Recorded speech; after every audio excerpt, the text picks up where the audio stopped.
Affordable है। Okay, अरे नहीं ना यार, वो लोकेशन दूर है। नहीं नहीं नहीं, वो नहीं चलेगा। अल्ट्रा प्रीमियम है। ओके, अरे नहीं यार, बजट बहुत ज्यादा है, रिटर्न भी ज्यादा है। नहीं भाई, नहीं चलेगा, स्पेस बहुत कम है। क्या बात कर रहा है, एमिनिटीज भी अच्छी है। अरे नहीं भाई, वो एरिया नहीं चलेगा, पार्किंग की बहुत झंझट है वहां पे। ठीक है, थैंक यू। ये लो, चाय पियो और इतना टेंशन मत लो। क्या करूं, ये ऑफिस का कुछ सेट ही नहीं हो रहा है। ऑरा है ना? ऑरा? श्री सिद्धि ग्रुप का गणेश ग्लोरी ऑरा, यहाँ सब कुछ एक साथ मिलेगा। क्या बात कर रही हो? यस, गणेश ग्लोरी ऑरा, फक्त धंधा माने। जब सब कुछ एक ही जगह पर मिल जाए तो और क्या देखना। Ganesh glory aura. આ હેડલાઇન્સના પ્રાયોજક છે doctor ortho Ayurvedic oil and capsule. अब दर्द भी घुटने टेकेगा।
पेट सफा आयुर्वेदिक चूर्ण, पेट सफा तो हर रोग दफा।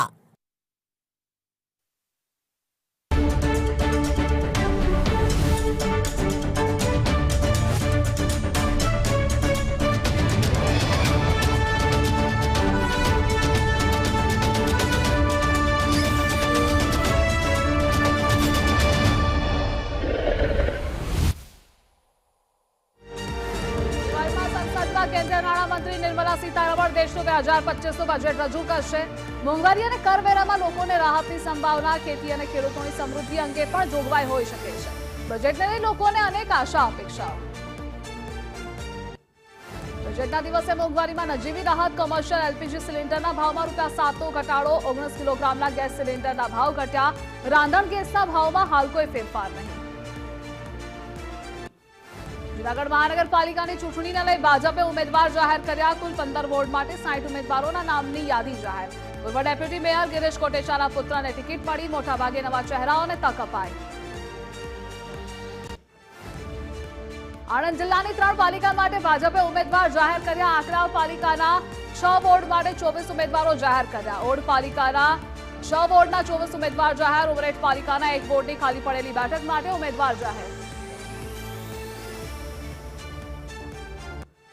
સ્થાનિક સ્વરાજ્યની ચૂંટણીને લઈ ઉમેદવારી નોંધાવવાનો આજે છેલ્લો દિવસ। બપોર 3 કલાક સુધી ઉમેદવારો ફોર્મ ભરી શકશે। 16મી ફેબ્રુઆરીએ ચૂંટણી માટે મતદાન યોજાશે। રોજાવા કોર્પોરેશનમાં દલા તરવાડી જેવી નીતિ, પહેલીવાર ડેપ્યુટી મેયર અને ચેરમેનને 1 કરોડનો ક્વોટા ફાળવાયો। કોર્પોરેટર દીઠ ક્વોટામાં 3 લાખનો વધારો। સ્થાયી સમિતિના સભ્યોનો સર્વાનુમતે નિર્ણય કર્યો। વડોદરામાં ભાજપના કોર્પોરેટર સાથે ઠગાઈ મુદ્દે ફરિયાદ નોંધાયા બાદ દલિત ગોહિલ અને કમલેશ દેત્રોજા ભૂગર્ભમાં કોર્પોરેટર પરાક્રમસિંહ જાડેજા સાથે ઠગાઈ કરી હતી. દિલીપસિંહ ગોહિલ દેશ ન છોડે તે માટે લુકઆઉટ નોટિસ. પીએમજેમાં વધુ 15 હોસ્પિટલ સસ્પેન્ડ કરાઈ. ક્લેમમાં છેડા સાધન સામગ્રીનો અભાવ હોવાથી કાર્યવાહી. દરોડા પાડી ચકાસણી દરમિયાન અનેક ક્ષતિઓ સામે આવી.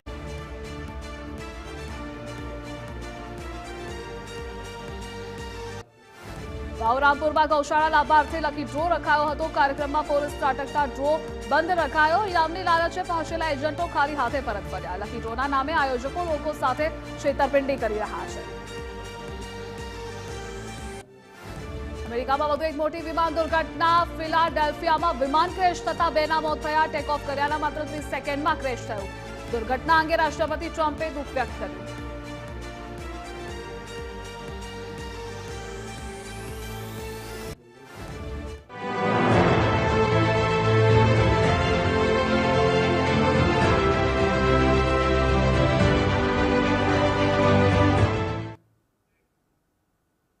નમસ્કાર, ગુજરાત ફર્સ્ટ સાથે હું છું ધ્રુવેશા. આપની સાથે સમાચારોની શરૂઆત કરીએ. થોડી જ વારમાં નિર્મલા સીતારમણ બજેટ રજૂ કરવા જઈ રહ્યા છે. નિર્મલા સીતારમણે રાષ્ટ્રપતિ સાથે મુલાકાત કરી. નિર્મલા સીતારમણે રાષ્ટ્રપતિ પાસેથી બજેટની મંજૂરી પણ લીધી. તો સવારે 11 વાગ્યે સંસદમાં બજેટ રજૂ કરશે નિર્મલા સીતારમણ. અનેક આશા અપેક્ષાઓ સાથે આ બજેટ રજૂ થવા જઈ રહ્યું છે. તો બીજી તરફ વિપક્ષ હંગામો મચાવી પણ શકે છે. તો સવારે 11 વાગે સંસદમાં બજેટ રજૂ કરશે નિર્મલા સીતારમણ અને સૌ કોઈની નજર બજેટ પર છે. તો મધ્યમ વર્ગને મોટી રાહત મળી શકે છે. ટેક્સ સ્લેબમાં ફેરફારો પણ થઈ શકે છે. તો આ સાથે કૃષિ ક્ષેત્રે પણ બજેટમાં વધારો થઈ શકે છે. આરોગ્ય બજેટમાં પણ વધારો થવાની પૂરેપૂરી સંભાવનાઓ છે. જો કે મધ્યમ વર્ગને રાહત મળશે કે કેમ તેના પર સૌ કોઈની નજર છે. અને આ મુદ્દે આપણી સાથે સંવાદદાતા દેવનાથ જોડાયેલા છે. દેવનાથ, હવે 11 વાગે નિર્મલા સીતારમણ સતત 8મું અને મોદી સરકાર 3.0નું પહેલું બજેટ રજૂ કરવા જઈ રહ્યા છે. મોટી આશા અપેક્ષાઓ લોકોને આ બજેટ પાસેથી છે. बिल्कुल, देखिए मोदी सरकार यानी मोदी 3.0 का ये सबसे पहला बजट है और इस बजट को लेकर बहुत उम्मीदें भी जताई जा रही हैं, क्योंकि कल जब प्रधानमंत्री नरेंद्र मोदी मीडिया को संबोधित कर रहे थे तो उन्होंने कहा कि पहली बार है ये जब किसी तरह का कोई हस्तक्षेप नहीं देखने को मिला. तो ये बजट बहुत अलग देखा जा रहा है. आज की बात करें तो आज वित्त मंत्री निर्मला सीतारमण महामहिम राष्ट्रपति से मुलाकात करके बजट की जो औपचारिकताएं होती हैं वो पूरी हुई हैं. अब इसके बाद वो संसद भवन में पहुंची हैं. वहां पर प्रधानमंत्री नरेंद्र मोदी से मुलाकात होगी और करीब 10:30 बजे के आसपास एक कैबिनेट की मीटिंग भी होगी. इस मीटिंग में बजट को पेश करने से संबंधित जितनी भी औपचारिकताएं होती हैं वो पूरी की जाएंगी और करीब अब से 1 घंटे बाद 11 बजे वित्त मंत्री निर्मला सीतारमण बजट पढ़ना शुरू करेंगी. ये बजट कहा जा रहा है कि 2 पार्ट में है. दूसरा पार्ट जो है वो ऑपरेटिव है, वो आम लोगों के लिए है और इस बार बजट से उम्मीदें बहुत ज्यादा भी देखी जा रही हैं. लेकिन आज जब वित्त मंत्री निर्मला सीतारमण बजट पेश करेंगी उससे पहले हम देखें तो विपक्ष लगातार हमलावर हो रहा है. कांग्रेस के कई ऐसे नेता हैं वो ये आरोप लगा रहे हैं कि वित्त मंत्री निर्मला सीतारमण आम लोगों का कितना ख्याल रखती हैं ये तो खैर 11 बजे के बाद मालूम चलेगा. लेकिन फिलहाल जो उन्होंने कपड़े पहने हैं, जो साड़ियां उन्होंने पहन रखी हैं वो साड़ियां बहुत अच्छी, यानी कि अगर हम देखें तो विरोध के सुर अभी से ही देखे जा रहे हैं. एक बात और देखी गई, वित्त मंत्री निर्मला सीतारमण जो बजट पेश करने के लिए जो टैबलेट इस्तेमाल करेंगी वो मेक इन इंडिया के तहत बनाया गया है और दूसरा वो जो जिस शॉल में या जिस लाल कपड़े में उसको लपेट कर लेके आएंगी वो उनकी माँ के हाथों के द्वारा बुना हुआ है. तो इसमें कहीं ना कहीं एक मैसेज ये भी देने की कोशिश की जा रही है कि जो बुनकर प्रथा होती है उसको भी बढ़ावा दिया जा रहा है, दूसरा मेक इन इंडिया को बढ़ावा दिया जा रहा है. खैर, बजट कैसा होगा जो खासतौर से आरोग्य को लेकर देखा जा रहा है, खेडूतों को लेकर देखा जा रहा है, या फिर जो सबसे बड़ा होता है आम लोग जो टैक्स पेयर होते हैं उनको इस बजट में कितनी राहत मिलती है, कितनी सहूलियत मिलती है, ये सब कहीं ना कहीं एक उम्मीदें हैं जो आज वित्त मंत्री निर्मला सीतारमण 11 बजे के बाद जब बजट पढ़ना शुरू करेंगी। और कहा यह भी जा रहा है कि आज का बजट करीब 1 से 1.5 घंटे के अंदर वित्त मंत्री पढ़कर खत्म कर देंगी। उसके बाद जो है देखने को मिल सकता है कि अब इस बार मोदी 3.0 में क्या कुछ नया सौगात लोगों को मिलने वाला है। जी દેવનાથ, જોડાવા બદલ આભાર આપનો। તો થોડી જ વારમાં નિર્મલા સીતારમણ બજેટ રજૂ કરવા જઈ રહ્યા છે। નિર્મલા સીતારમણનું આ સતત 8મું અને મોદી સરકાર 3.0નું આ પહેલું બજેટ છે, જો કે ખૂબ જ આશા અને અપેક્ષાઓ મધ્યમ વર્ગને છે અને સીધી અસર મધ્યમ વર્ગને કરે છે, કારણ કે ટેક્સ પેયર્સ વધારે છે। જો કે ટેક્સ સ્લેબમાં ફેરફાર થવાની પણ શક્યતાઓ છે। આ સાથે આરોગ્ય બજેટમાં પણ વધારો થઈ શકે છે। આરોગ્યલક્ષી યોજનાઓ તેમાં જે લિમિટ છે તેને વધારવામાં આવી શકે છે। આ સાથે જે જીડીપી 6.3 થી 6.8 વચ્ચેનું જે ઇકોનોમિક સર્વેમાં અનુમાન લગાવવામાં આવ્યું છે તેને લઈને પણ શું એ ટાર્ગેટ અચીવેબલ છે કે કેમ તેને અનુલક્ષીને પણ અનેક યોજનાઓનો સમાવેશ આ વખતના બજેટમાં થઈ શકે છે। જો કે અનેક મોટી જાહેરાતો આ વખતના બજેટમાં થવાની છે, એટલે જ સૌ કોઈની નજર આ બજેટ પર છે। સૌથી વધારે મહિલાઓ માટે પણ કંઈક ખાસ હશે। તો આ દ્રશ્યો હાલ સીધા જે સામે આવી રહ્યા છે, નિર્મલા સીતારમણ કે જે ફોટો સેશન કરાવતા હોય છે, દર વખતની આ પરંપરા નાણામંત્રી ફોલો કરતા હોય છે અને એ જ બજેટ સાથે તેમનું આ ફોટો સેશન પણ થઈ ગયું છે। એક્ઝેક્ટ 11 વાગ્યે તેઓ બજેટ રજૂ કરશે અને સૌ કોઈની નજર, જો કે આજે શેર માર્કેટ કે આજે શેર માર્કેટ જનરલી સેટરડેના બંધ હોય છે, પરંતુ આજે ચાલુ છે એટલે તેમાં પણ સૌથી મોટી ઇમ્પેક્ટ જોવા મળી શકે છે, ઇફેક્ટ જોવા મળી શકે છે। તો થોડી જ વારમાં સંસદમાં બજેટ શરૂ થવા જઈ રહ્યું છે અને આ બજેટ વિપક્ષ કે જે આને લઈ હંગામો પણ મચાવી શકે છે, હોબાળો મચાવી શકે છે, કારણ કે અત્યાર સુધી વિપક્ષ એ અનેક મુદ્દાઓ જેવા કે બેરોજગારી અને મોંઘવારીને લઈ સતત અવાજ ઉઠાવતું રહ્યું છે। આજ સુધી જેટલા પણ આપણે દ્રશ્યો સંસદમાં જોયેલા છે વિપક્ષના કે જેણે આ બે મુદ્દા સૌથી વધારે ઉપાડ્યા છે, ત્યારે તેઓની નજર પણ આ બજેટ પર છે। જે ગરીબ લોકો છે, મધ્યમ વર્ગના લોકો છે, તે લોકોને કેટલી રાહત આ બજેટમાંથી મળે છે તેના પર તેની નજર પણ છે। એટલે એગ્રીકલ્ચર કે જે પણ એક રૂટ છે આ જીડીપી વધવા પાછળનું અને સૌથી વધારે ઇન્ડિયામાં એગ્રીકલ્ચર બજેટ વધારવામાં આવતું હોય છે, તો ખેડૂતોની નજર પણ છે। એટલે કિસાન સન્માન નિધિ યોજનામાં પણ વધારો થઈ શકે છે। આ સાથે આરોગ્યની યોજનાઓ, સુખાકારીની યોજનાઓ વધી શકે છે।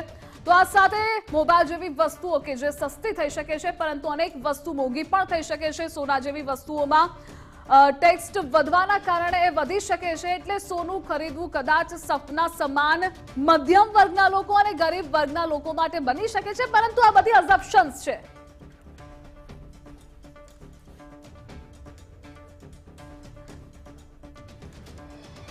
અને હવે આપણે આ જ બજેટને લઈ ચર્ચા કરીશું। આપણી સાથે ભારતીય જનતા પાર્ટીથી નરેશભાઈ જોડાઈ ગયા છે। નરેશભાઈ, પહેલા તો ગુજરાત ફર્સ્ટમાં આપનું સ્વાગત છે। જેવી રીતે વડાપ્રધાન મોદીએ ગઈકાલે હિન્ટ આપી હતી અને તેને મહાલક્ષ્મીના શ્લોક સાથે શરૂઆત કરી હતી, તો શું લાગે છે નરેશભાઈ કે મહાલક્ષ્મીજીની નજર આ વખતના બજેટ પર તો હશે જ, પરંતુ મધ્યમ વર્ગને અસર કરશે અને એના માટે બેનિફિશિયલ રહેશે આ બજેટ? જી ચોક્કસ, દર્શક મિત્રોને આપના માધ્યમથી હું જણાવવા માંગીશ કે ગત બજેટના આપણે ટ્રેન્ડ જોઈએ તો સરકારની પ્રાથમિક જે ફોકસ રહ્યું છે એ ફાઇનાન્શિયલ ડિસિપ્લિન ઉપર રહ્યું છે। દેશના અર્થતંત્રને વેગવંતું બનાવવું અને સાથે સાથે માળખાકીય સુવિધાઓનો પણ વધારો કરવો અને દેશના જે પ્રાઇવેટ ઇન્વેસ્ટમેન્ટ છે, વેપાર અને ઉદ્યોગની અંદરનું ઇન્વેસ્ટમેન્ટ છે એને બૂસ્ટ કરીને રોજગારીની તકોનું કેમ સર્જન કરવું અને સમાજના છેવાડાના માનવી સુધી સરકારની વિવિધ યોજનાઓનો કેમ લાભ પહોંચાડવો એ સરકારનું પ્રાઇમરી ફોકસ રહ્યું છે। અને આ વખતે પણ હું આશા રાખું છું બિલકુલ કે જે મધ્યમ વર્ગની અને વેપાર ઉદ્યોગની અલગ અલગ અને કૃષિ ક્ષેત્રની જે આશાઓ છે એ આશાઓને ફળીભૂત કરતું આ બજેટ બની રહેશે। જેવી રીતે નરેશભાઈ જનરલી ફૂલ ગુલાબી બજેટ પણ રજૂ થઈ જતું હોય છે, વિપક્ષ બેરોજગારીને લઈ સવાલો ઉઠાવતું રહે છે। શું આ વખતે રોજગારીના સર્જન માટે નવી નવી યોજનાઓનો વધારો અને જાહેરાત આ બજેટમાં હશે ખરા, જેથી જે મૂળ મુદ્દો યુવાનોને છે કે બેરોજગારી નથી મળતી, નોકરીને લઈ ફાફા મારવા પડે છે, તે ઉકેલાઈ જશે કદાચ? આપ લાસ્ટ 10 વર્ષનો જો ડેટા જુઓ તો સરકારનું ફોકસ છે કે યુવાનોને આંતરપ્રેન્યોર કેમ બનાવવા, જે સ્ટાર્ટઅપ ઇન્ડિયાથી લઈને સ્ટેન્ડઅપ ઇન્ડિયા, સ્કિલ ઇન્ડિયા, આ મેક ઇન ઇન્ડિયા, આ બધી જ જે યોજનાઓ હતી એમાં યુવા વર્ગને પ્રોત્સાહન આપીને એ કેવી રીતે એન્ટરપ્રેન્યોરશિપ તરફ આગળ વધે અને નોકરી વાંછુકની જગ્યાએ નોકરી આપનાર કેવી રીતે બની શકે એને પ્રોત્સાહન આપવા માટેની વિવિધ યોજનાઓ સરકાર છેલ્લા 10 વર્ષમાં અમલમાં મૂકી છે અને એના આપણે જોઈ શકીએ છીએ કે આજે દેશની અંદર 1 લાખથી વધુ સ્ટાર્ટઅપ્સ જે છેલ્લા 10 વર્ષની અંદર રજીસ્ટર્ડ થયા છે અને લાખો યુવાનોને એના માધ્યમથી રોજગારી મળી છે. તો સરકારનું ડેફિનેટલી ફોકસ છે કે દેશની અંદર રોજગારીની તકો વધે અને સાથે સાથે યુવાનો એ પણ વેપાર ઉદ્યોગ અને વ્યવસાયની અંદર નવા સ્ટાર્ટઅપ સાથે આગળ વધે એના માટેનું એક ખૂબ સુંદર વાતાવરણનું નિર્માણ સરકારે કર્યું છે છેલ્લા 10 વર્ષની. એટલે નરેશભાઈ, જેવી રીતે આપે કહ્યું કે રોજગારીની સર્જન માટેની અનેક યોજનાઓ સરકાર લાવી શકે છે, મુખ્ય 4 ફોકસ આ બજેટમાં આપના મતે કયા સેક્ટર્સ પર હોઈ શકે છે?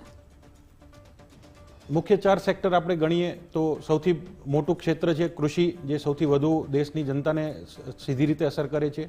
વેપાર અને ઉદ્યોગ જે MSMEs છે, જે દેશના અર્થતંત્રની કરોડરજ્જુ કહી શકાય છે.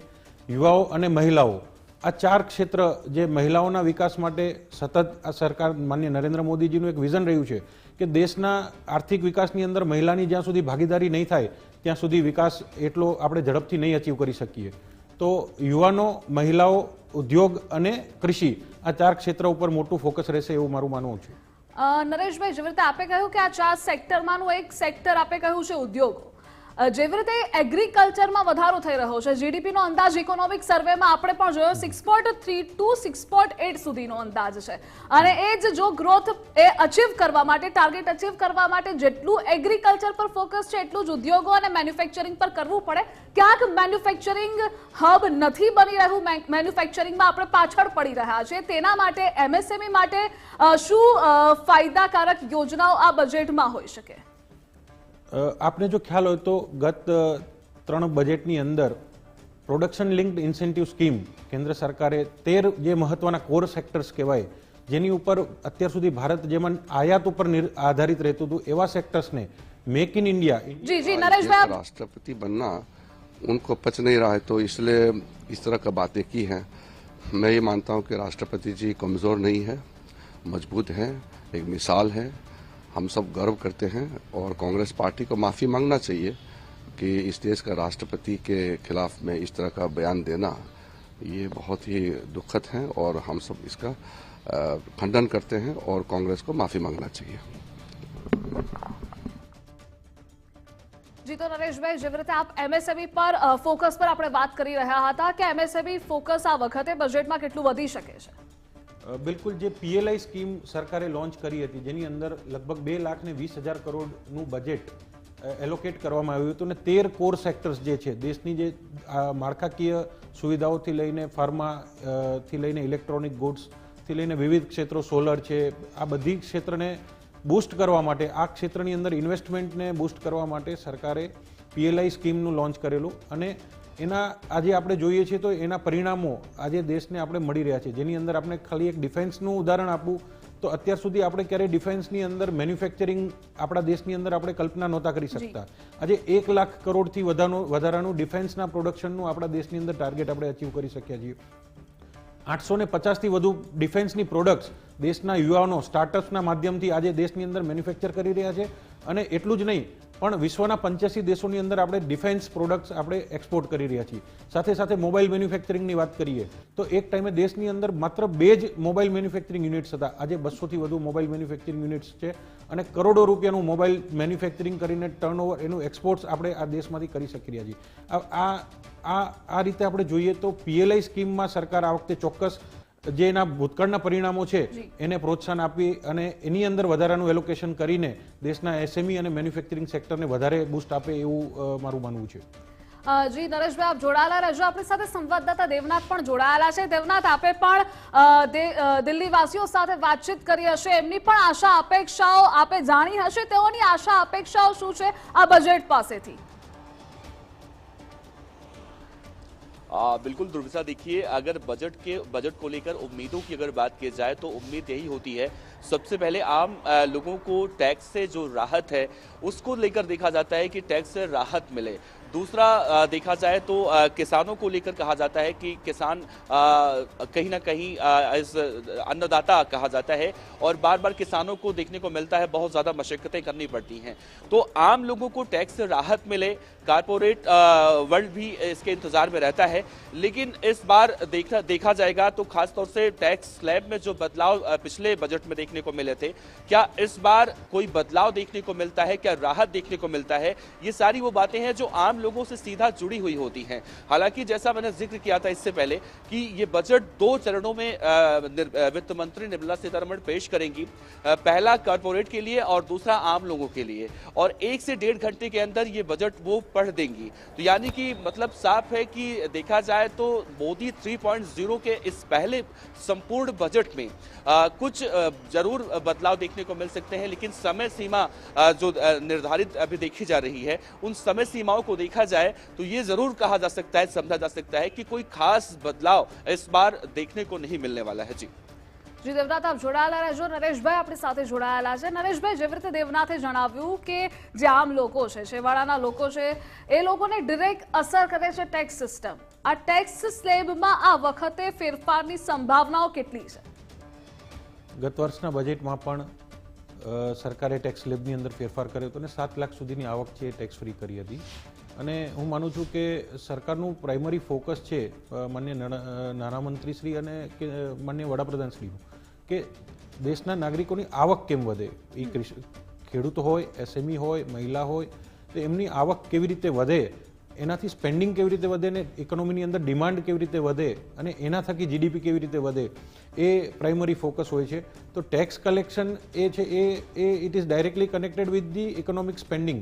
જ્યારે જે સરકારને કોઈ પણ કેપિટલ એક્સપેન્ડિચર કરવું છે, કોઈ માળખાકીય સુવિધાઓ ઊભી કરવી છે, સુખાકારીની સુવિધાઓ ઊભી કરવી છે, તો એના માટે ટેક્સની રેવન્યુ અત્યંત આવશ્યક છે। તો સરકારે બંને વચ્ચે બેલેન્સ કરવાનું છે કે જે ટેક્સ પેયર છે, સમાજનો સંપન્ન વર્ગ છે, એ ટેક્સ ચૂકવે છે, અને જે સમાજનો વંચિત વર્ગ છે, જેને સહાયની જરૂર છે, એને વિવિધ યોજનાઓ થકી એના સુધી રાજ્ય સરકાર અને કેન્દ્ર સરકારના માધ્યમથી એને સહાય પહોંચાડવામાં આવે છે। તો આ બંને વસ્તુનું બેલેન્સ કરનારું બજેટ બની શકે છે અને કદાચ હું માનું છું કે ટેક્સ સ્લેબની અંદર પણ જે નાગરિકોની સામાન્ય અપેક્ષા છે, આશા છે, તો એમાં પણ માન્ય નાણામંત્રી શ્રી આ બજેટની અંદર ચોક્કસ કંઈક પોઝિટિવ એની અંદર નિર્ણય લેશે એવું માનવામાં આવી રહ્યું છે। નરેશભાઈ, જેવી રીતે આપે કહ્યું કે બેલેન્સ્ડ બજેટ ટેક્સમાં તો ઠીક છે, પરંતુ ઓવરઓલ બેલેન્સ્ડ બજેટ આ હશે તેવું કહી શકાય, પરંતુ ફિસ્કલ ડેફિસિટ પર પણ સૌ કોઈની નજર છે।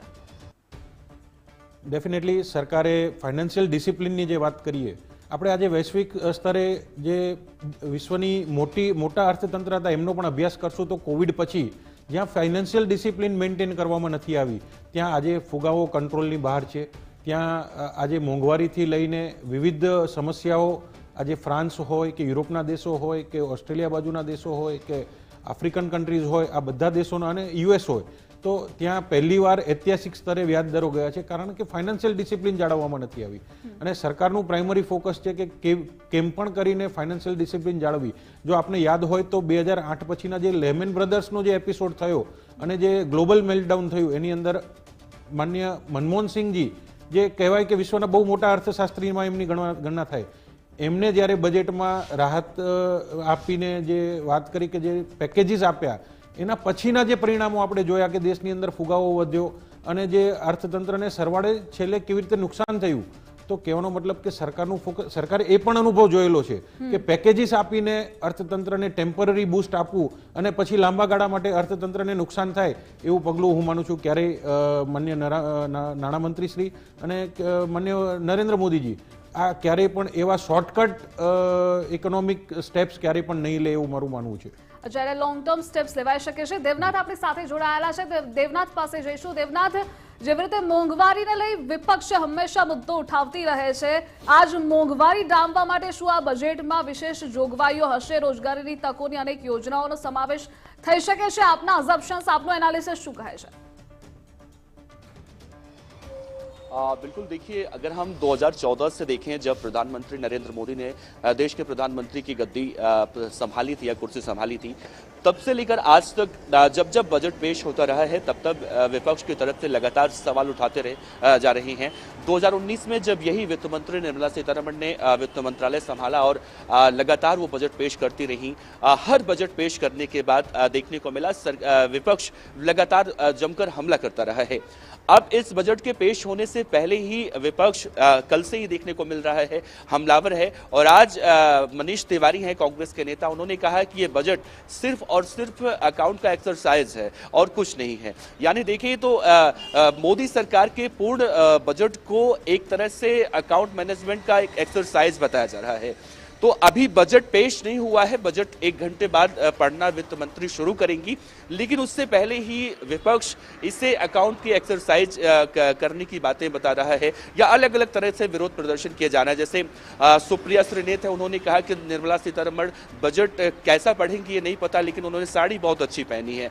तो मतलब विपक्ष का विरोध, हालांकि विपक्ष का काम होता है विरोध करना और बजट से पहले विरोध करना, ये थोड़ा सा अलग लग रहा है और ये कहीं ना कहीं इस तरफ इशारा भी कर रहा है कि बजट कैसा भी होगा विपक्ष जमकर उसका विरोध प्रदर्शन करेगा और वो थोड़ी देर बाद मालूम चल जाएगा। जी देवनाथ, આપ જોડાયેલા રહેજો। એક મહત્વના સમાચાર સામે આવી રહ્યા છે। બજેટ પહેલા ભારતીય શેર માર્કેટમાં ઉછાળો, સેન્સેક્સમાં 200 પોઈન્ટનો ઉછાળો જોવા મળ્યો છે, તો નિફ્ટીમાં પણ 60 થી વધુ પોઈન્ટનો ઉછાળો જોવા મળ્યો છે। તો બજેટની અસર શેર માર્કેટ પર છે, જો કે આજે શેર માર્કેટ પર ચાલુ છે એટલે માર્કેટમાં અપ્સ ડાઉન્સ થઈ શકે છે। જો કે બજેટ બાદ મોટા પ્રમાણમાં ઉથલ પાથલ માર્કેટમાં થતી હોય છે, પરંતુ તે પહેલા પણ એ જ હલચલ જોવા મળી રહી છે। સેન્સેક્સમાં 200 પોઈન્ટનો ઉછાળો નોંધાયો છે, જ્યારે નિફ્ટીમાં પણ 60 થી વધુ પોઈન્ટનો ઉછાળો જોવા મળ્યો છે। અને આ મુદ્દે આપણી સાથે માર્કેટ એક્સપર્ટ જયદેવસિંહ ચુડાસમા જોડાઈ ગયા છે। જયદેવભાઈ, પહેલા તો ગુજરાત ફર્સ્ટમાં આપનું સ્વાગત। બજેટ રજૂ થવા જઈ રહ્યું છે, પહેલા શેર માર્કેટમાં ઉછાળો આવ્યો છે, કેટલી અસર આ બજેટ પહેલા થઈ રહી છે અને બજેટ બાદ કેવી અસર થઈ શકે?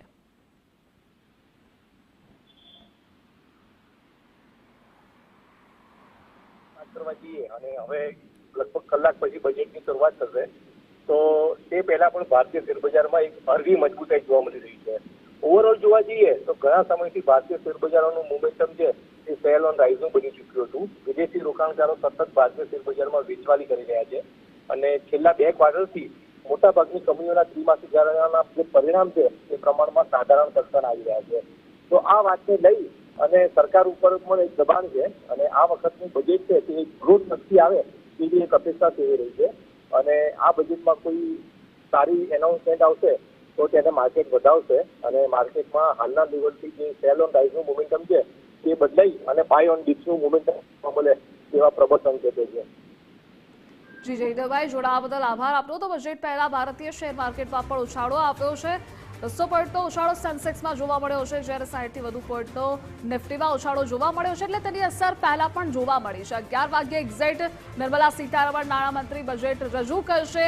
અનેક લોકોની આશા અપેક્ષાઓ છે અને ખાસ કરી મધ્યમ વર્ગની, જેવી રીતે વડાપ્રધાન મોદીએ પણ ગઈકાલે હિન્ટ આપી હતી કે ખાસ મહિલાઓ માટે પણ વિશેષ યોજનાઓ આવી શકે છે, તેના પર પણ આ બજેટમાં ખાસ ભાર મુકાઈ શકે છે। તો આ સાથે તેમણે પણ કહ્યું હતું કે મહાલક્ષ્મીના શ્લોક સાથે તેમના ભાષણની શરૂઆત થઈ હતી, એટલે કદાચ મધ્યમ વર્ગ પર મહાલક્ષ્મીની કૃપા પણ જોવા મળી શકે છે। એ પછી ટેક્સના બેઝ પર હોઈ શકે કે અન્ય કોઈ બેઝિસ પર, તે તો આ બજેટ જ બતાવશે। પરંતુ આરોગ્ય બજેટમાં પણ વધારો થઈ શકે છે। આત્મનિર્ભર ભારત બનવા તરફ આપણે અનેક પ્રયાસો કરી રહ્યા છીએ, આત્મનિર્ભર ભારત બની પણ રહ્યું છે અને તેની પાછળ ડિફેન્સ બજેટમાં પણ વધારો કરવામાં આવી શકે છે।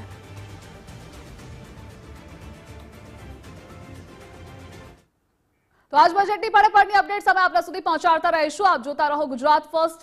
હાલ લઈએ એક બ્રેક।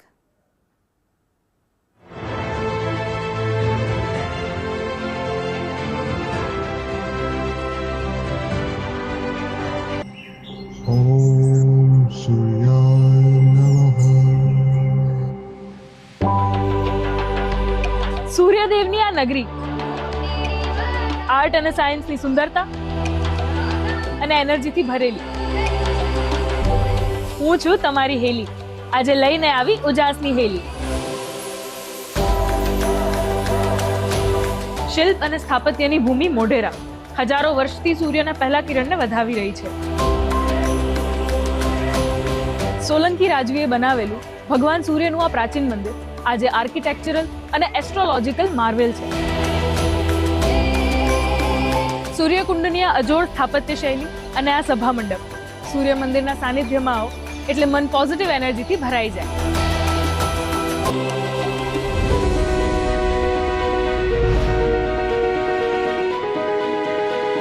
વડાપ્રધાન શ્રી નરેન્દ્રભાઈ મોદીએ શરૂ કરાવેલ આ solar powered 3D projection mapping show નિહાળતા મોઢેરાની ઝલક હંમેશાને માટે મનમાં વસી જાય. ને હેરિટેજ લાઇટિંગ પણ એટલી જ મનમોહક છે. મુખ્યમંત્રી શ્રી ભૂપેન્દ્રભાઈ પટેલના નેતૃત્વમાં અહીં થતો ઉત્તરાર્ધ મહોત્સવ સંસ્કૃતિ અને સંસ્કારોને સંગીત અને નૃત્ય જેવી કલાઓના માધ્યમથી મારા જેવા હજારો લોકો સુધી પહોંચાડે છે. આત્મનિર્ભર ભારત અભિયાનમાં પણ મોઢેરાનું યોગદાન આજે દેશે નોંધ્યું છે. દેશના ફર્સ્ટ સોલર વિલેજ તરીકે મોઢેરા આજે 24/7 સૂર્ય ઉર્જાથી ઝળહળી રહ્યું છે.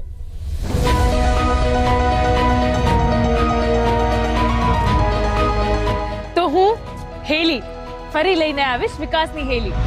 વિકસિત ભારત, વિકસિત ગુજરાત. जय जय गरवी गुजरात. ये सेलिब्रेशन वाली हैप्पीनेस तो हेल्थ से ही मिलती है. इसलिए तिरुपति ऑयल्स के विटामिन्स एंड न्यूट्रिएंट्स आपके खाने को रखें हेल्दी और आपको happy. Tirupati edible oils, healthy वाली हैप्पीनेस.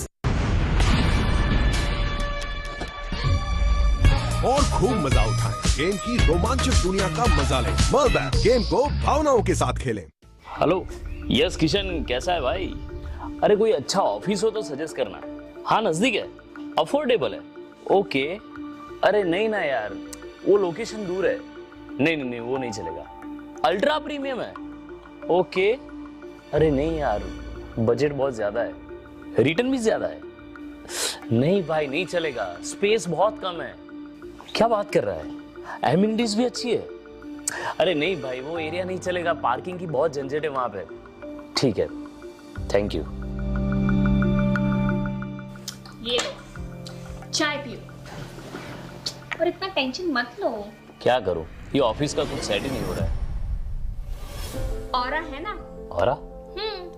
श्री सिद्धि ग्रुप का गणेश ग्लोरी ऑरा. यहाँ सब कुछ एक साथ मिलेगा. क्या बात कर रही हो? यस. गणेश ग्लोरी ऑरा फक्त धंधा माटे. जब सब कुछ एक ही जगह पर मिल जाए तो और क्या देखना. Ganesh glory aura. ओम सूर्याय नमः. સૂર્યદેવની આ નગરી આર્ટ અને સાયન્સની સુંદરતા અને એનર્જીથી ભરેલી. હું છું તમારી હેલી. આજે લઈને આવી ઉજાસની હેલી. શિલ્પ અને સ્થાપત્યની ભૂમિ મોઢેરા હજારો વર્ષથી સૂર્યના પહેલા કિરણને વધાવી રહી છે. સોલંકી રાજવીએ બનાવેલું ભગવાન સૂર્યનું આ પ્રાચીન મંદિર આજે આર્કિટેક્ચરલ અને એસ્ટ્રોલોજીકલ માર્વેલ છે. સૂર્યકુંડની આ અજોડ સ્થાપત્ય શૈલી અને આ સભા મંડપ, સૂર્ય મંદિરના સાનિધ્યમાં આવો એટલે મન પોઝિટિવ એનર્જીથી ભરાઈ જાય.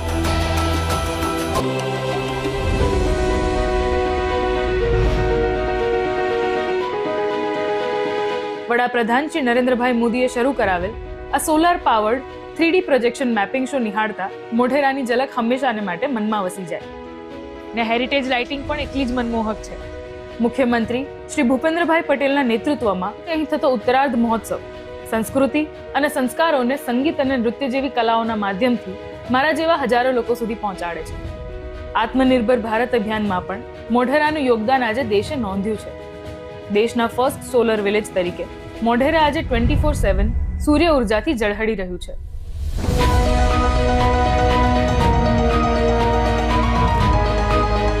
તો હું હેલી ફરી લઈને આવીશ વિકાસની હેલી. વિકસિત ભારત, વિકસિત ગુજરાત. જય જય ગરવી ગુજરાત. આ હેડલાઇન્સના પ્રાયોજક છે પારુલ યુનિવર્સિટી, વડોદરા, ગુજરાત.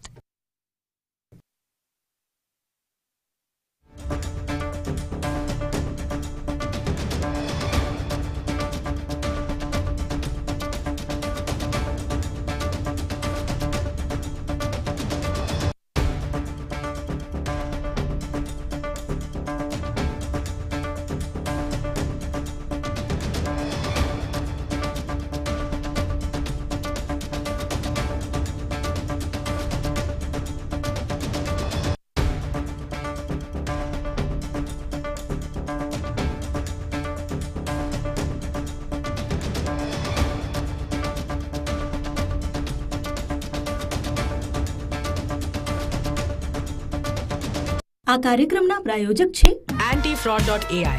अब कोई फ्रॉड नहीं। આ કાર્યક્રમના પ્રાયોજક છે आपके खाने को रखें हेल्दी और आपको happy. Tirupati edible oils, healthy वाली हैप्पीनेस।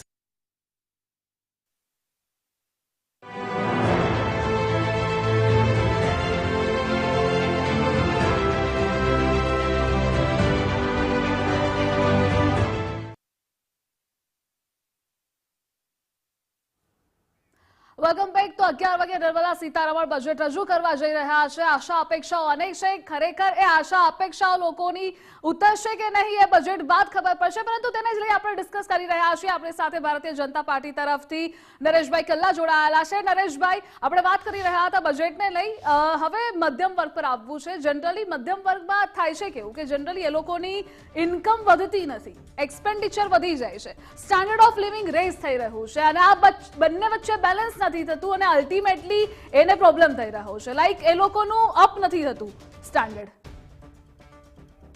આપ છેલ્લા 4 વર્ષના કે 5 વર્ષના ફિગર્સ કમ્પેર કરશો તો આપણે 4 કરોડ ઇન્કમ ટેક્સ ફાઇલર્સ હતા ઇન્ડિયાની અંદર। આ ગયા વર્ષની અંદર we have crossed to 8.5 crore tax payers, income tax payers. તો એ તમે જોઈ શકો તો sizeable chunk of middle class છે કે જેની ઇન્કમ વધી છે, જે ટેક્સ પેઇંગ જે કહેવાય કે જે રિટર્ન ફાઇલિંગની જે મર્યાદા છે તો એની ઉપર એની ઇન્કમ જવાથી એ બ્રેકેટમાં આવ્યા છે। તો we have by different means જે કહેવાય સરકારની વિવિધ યોજનાઓ થકી એને ક્યાંક ને ક્યાંક એનું જીવન ધોરણ અપગ્રેડ થયું છે। જેમ કે એક નાનકડું ઉદાહરણ આપીશ કે પ્રધાનમંત્રી આવાસ યોજના, તો 4 કરોડ લોકો એવા છે કે જેને પહેલી વાર પોતાનું ઘરનું ઘર ખરીદવા માટે સરકારે 2.67 લાખ રૂપિયાની સબસિડી આપી અને જેના થકી એનું જીવન ધોરણ ઉપર આવ્યું। આજે હવે એ માણસ જ્યારે લોન લેવા જાય છે તો એને રિટર્ન ફાઇલિંગ કમ્પલસરી છે, એની આવક અને એના જે પેમેન્ટ કરવાનું છે તો એને પ્રસ્થાપિત કરવાનું છે। તો સરકારનો ધ્યેય છે કે direct into the pocket એવું કોઈ પણ અસિસ્ટન્સની જગ્યાએ we have to upgrade the living standards of the marginal people, જે લોકો સમાજના છેવાડાના માણસ છે, વંચિત છે, જેના સુધી હજુ સુધી આઝાદીના 75 વર્ષ સુધી પણ સરકારની યોજનાનો લાભ નથી પહોંચ્યો એવા લોકોને ડીબીટીના માધ્યમથી, જનધનના માધ્યમથી કે આધાર એનેબલ્ડ જે સુવિધાઓ છે એનાથી ડાયરેક્ટ બેનિફિશિયરીને એની સુવિધા મળે અને એને સરકારની યોજનાનો લાભ મળે, એ સરકારનું ફોકસ રહ્યું છે। અને એક સૌથી મોટી વાત કરીએ તો આયુષ્યમાન ભારત યોજના 10 કરોડ પરિવારોને આજે એની અંદર એનરોલ કરવામાં આવ્યા છે। કેન્દ્ર સરકાર લેવલે અને રાજ્ય સરકાર લેવલે આજે 5 લાખથી લઈને 10 લાખ સુધીની વિવિધ મેડિકલ સુવિધાઓ। તો સરકાર આ અલગ અલગ જે કહેવાય કે જે સ્કીમ્સ છે એના માધ્યમથી એને સમાજના મધ્યમ અને જે લોઅર મિડલ ક્લાસ છે એને ક્યાંક ને ક્યાંક ફાઇનાન્શિયલ સપોર્ટ અને એને હેલ્પ કરવાની દિશામાં પણ વિવિધ યોજનાઓ સતત કાર્યરત કરી રહી છે। ઓકે નરેશભાઈ, આપણી સાથે કોંગ્રેસ નેતા ઇલિયાસ કુરેશી પણ જોડાઈ ગયા છે। ઇલિયાસભાઈ, પહેલા તો ગુજરાત ફર્સ્ટમાં આપનું સ્વાગત છે અને જેવી રીતે નરેશભાઈએ કહ્યું પહેલી બજેટને લઈ આપની પ્રતિક્રિયા તો જાણીશું જ, પરંતુ સાથે એક પણ આપ આન્સર આપજો કે ગવર્મેન્ટ દ્વારા અનેક સ્કીમ્સ લોન્ચ કરવામાં આવી છે ઇન્કમ જનરેશન માટે, તેના લઈ આપનું શું કહેવું?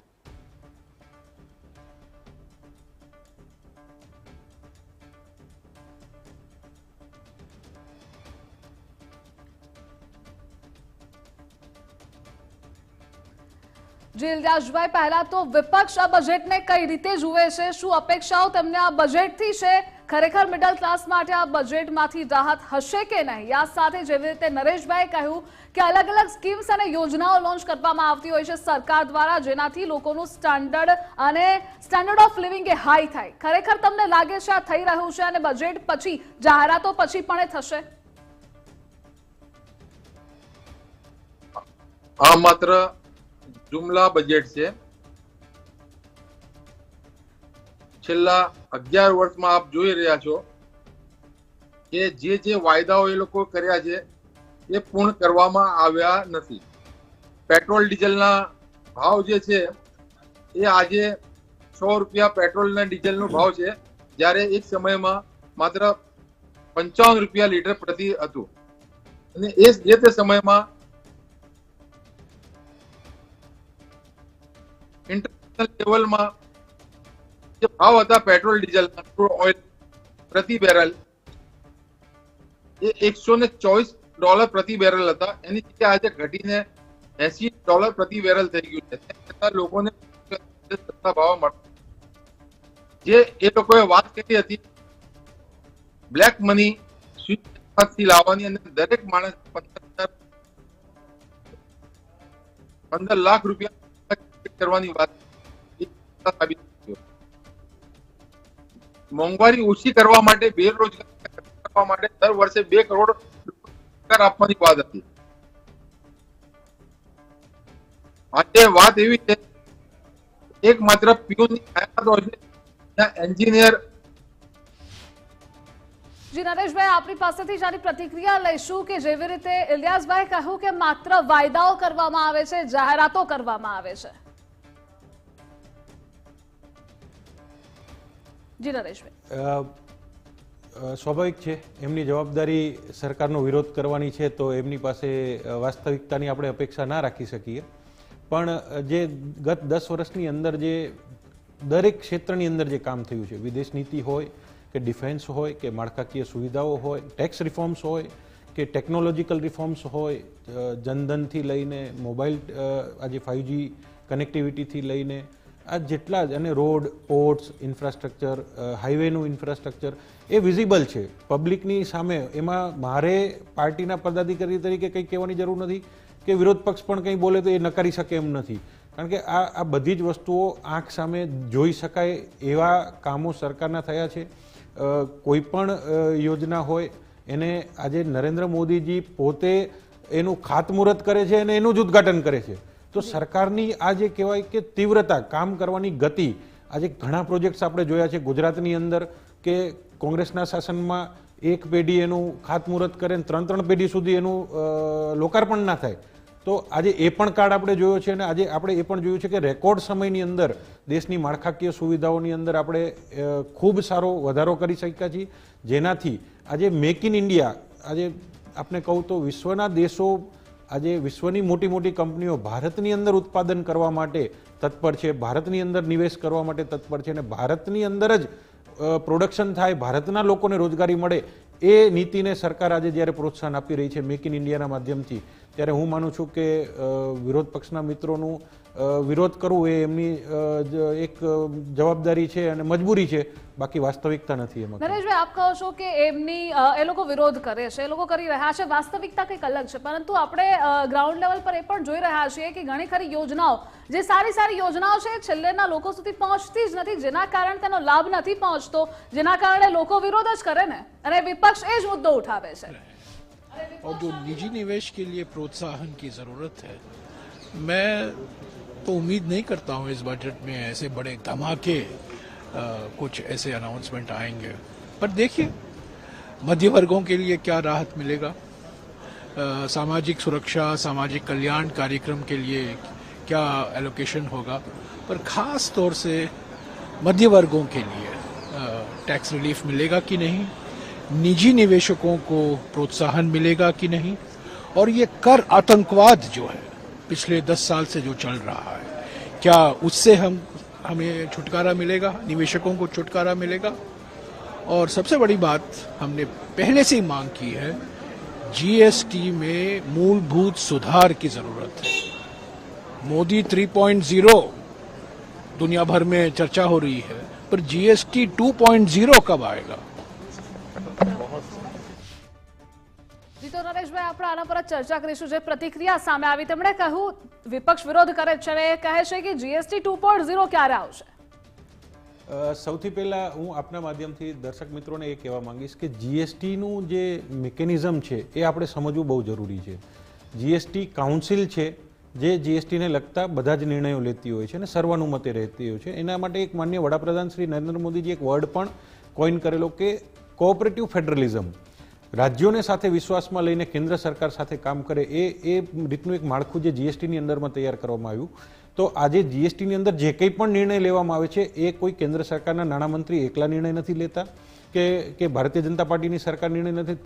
તમામ રાજ્યના નાણામંત્રીઓ એ જીએસટી કાઉન્સિલની બેઠકમાં હાજર હોય છે અને કોઈ પણ રાજ્યની જ્યાં સુધી એના માટે સર્વાનુમતિ નથી હોતી ત્યાં સુધી એ નિર્ણય અમલ કરવામાં નથી આવતો. તો આજે અત્યારે વિપક્ષના જે કેન્દ્ર સરકારમાં જે વિપક્ષમાં છે, હું એમ કહું છું કે ઘણા રાજ્યોમાં એમની સરકાર છે, એમના નાણામંત્રીઓ પણ જીએસટી કાઉન્સિલની બેઠકમાં હાજર હોય છે. તો હું એમ કહું છું કે એ વિષય ત્યાં ચર્ચા કરવાની જગ્યાએ અથવા ત્યાં એમની અનુમતિ હોય છે ને અહીંયા એમને વિરોધ કરવો છે મીડિયાની અંદર, તો આ બંને વસ્તુ સાથે ના થઈ શકે. જીએસટી કાઉન્સિલ એમાં કોઈ એક પક્ષ કે કોઈ એક વિચારધારાની એમાં શાસન નથી. એની અંદર બધા જ રાજ્યો, વિવિધ રાજ્યની અંદર વિવિધ પાર્ટીઓની સરકાર છે, તમામ રાજ્યના નાણામંત્રીઓ કાઉન્સિલની અંદર હોય છે અને સર્વાનુમતે નિર્ણય લેવામાં આવે છે. તો જે કંઈ પણ સુધારા કે જે કંઈ પણ અપેક્ષા હોય એ કાઉન્સિલની અંદર જ્યારે વિષયો મૂકવામાં આવતા હોય ત્યારે હું માનું છું કે એ પક્ષ છે, એ પક્ષના નાણામંત્રીએ, એ રાજ્ય સરકારના નાણામંત્રીએ એ વિષય મૂકવો જોઈએ અને એના માટે એને રજૂઆત કરવી જોઈએ. જી એક્ઝેક્ટલી. આપણી સાથે દેવનાથ જોડાયેલા છે. દેવનાથ પાસેથી પણ આપણે પ્રતિક્રિયા અને એનાલિસિસ જાણી લઈએ. દેવનાથ, આશા અપેક્ષાઓ ઘણી બધી છે, જે આપણે પહેલા પણ વાત કરી. હેલ્થ અને ઇન્ફ્રા બજેટમાં આ વખતે શું નવું હોઈ શકે છે, કારણ કે આ બંનેનું સારું એવું પ્રમોશન પણ થઈ રહ્યું છે?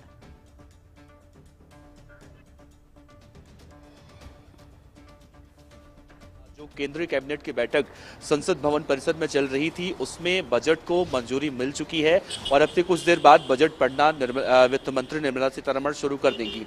लेकिन जिस तरह से ये उम्मीदें की जा रही हैं, जैसा कि आयुष्मान योजना को लेकर भी कहा जा रहा है कि उसमें भी राशि बढ़ाई जा सकती है, और दूसरा ये जो पूरे देश भर में जो रेहड़ी पटरी वाले लोग होते हैं उनको लेकर भी कुछ इस बजट में निर्धारित किया जा सकता है कि इनको अगर लाइसेंस दिया जाए तो उसकी व्यवस्था किस तरह से होनी चाहिए. तो खास तौर से जो छोटे छोटे मुद्दे हैं, इन छोटे छोटे मुद्दों को इस बजट में रखा गया है. महिला सशक्तिकरण की बात कर लें या और भी बात कर लें तो बहुत बारीकियों से कहा जा रहा है कि इस बजट में आम लोगों के हितों का ख्याल रखा गया है. खैर, जब बजट पढ़ना वित्त मंत्री शुरू करेंगी तो सारी चीजें निकलकर बाहर सामने आएंगी. लेकिन एक चीज देखा जा रहा है कि जब आज वित्त मंत्री निर्मला सीतारमण सुबह सुबह राष्ट्रपति भवन में पहुंची थी, महामहिम से उन्होंने मुलाकात की और इस बजट को मंजूरी मिली, और उसके बाद जब ये बैठक शुरू हुई, बैठक के बाद जब एक के बाद एक सभी लोग वहाँ संसद भवन परिसर में पहुंचे तो कहीं ना कहीं देखने को मिला कि इस बार का बजट जिस तरह से उत्साहित सभी लोग दिखाई दे रहे हैं वो कहीं ना कहीं बिल्कुल अलग रहने वाला है. और कल प्रधानमंत्री नरेंद्र मोदी ने भी मीडिया को संबोधित करते हुए ये कहीं ना कहीं इशारों में कह दिया था कि ये पहला बजट ऐसा है जिसमें किसी भी तरह की कोई बाधा नहीं आई. यानी अगर देखा जाए प्रधानमंत्री नरेंद्र मोदी के उन शब्दों के मायने निकाले जाएं तो उनका भी यही कहना है या कहने का मतलब हो सकता है कि इस बार का बजट पहले कुंभ में लोग अपने मोबाइल पे तस्वीर लेकर के, लोग खोया पाया केंद्र को पर जाकर के और जगह જી તો થોડી વારમાં 11 વાગે નિર્મલા સીતારમણ બજેટ રજૂ કરવા જઈ રહ્યા છે. આપણી સાથે નરેશભાઈ જોડાયેલા છે. નરેશભાઈ, 2047 એક ઉદ્દેશ્ય વિકસિત ભારતના સંકલ્પ સાથે આગળ ચાલી રહ્યો છે. બજેટમાં પણ તેને ટાર્ગેટ એ અચીવ થઈ જશે ખરા, કારણ કે મેઇન 3 ફોકસ હોય છે એ વિકાસ દર, રોજગારી અને મોંઘવારી. આ બધું જ કંટ્રોલ થઈ શકશે. રોજગારીની તકો વધશે, મોંઘવારી કંટ્રોલ કરવી પણ એટલી જ આવશ્યક છે અને તો જ વિકાસ દર અપ થશે. એટલે આખી આ ચેઇન અને સાયકલને ફોલો કરવી પડશે. જ્યારે માનનીય વડાપ્રધાન શ્રી નરેન્દ્ર મોદીજીએ 2047માં વિકસિત ભારતનો સંકલ્પ જે રજૂ કર્યો ત્યારે સરકારનું કોઈ ફોકસ એવું નથી કે કોઈ એક ક્ષેત્રનો વિકાસ થાય, સંપૂર્ણ ભારતનો સર્વાંગીણ વિકાસ થાય. દરેક ક્ષેત્રની અંદર કૃષિ હોય, ડિફેન્સ હોય, માળખાકીય સુવિધાઓ, શિક્ષણ હોય, આરોગ્ય હોય, તો આ બધા જ ક્ષેત્રની અંદર જ્યારે ડેવલપમેન્ટ થાય ત્યારે જ આપણે વિકસિત ભારત સાચા અર્થમાં આપણે બની શકીએ. અને સમાજના તમામ વર્ગોની આની અંદર સહયોગ અને એમનું સમર્પણ એ જ્યારે જોડાય ત્યારે જ એ ધ્યેય આપણે સુધી પહોંચી શકીએ. આ કોઈ પોલિટિકલ એજન્ડા નથી, આ કોઈ પોલિટિકલ સ્ટેટમેન્ટ નથી કે વિકસિત ભારત બનાવવું. વિકસિત ભારત બનાવવામાં કોઈ એક વિચારધારા કે કોઈ એક વ્યક્તિનો વિકાસ કરવાની વાત નથી.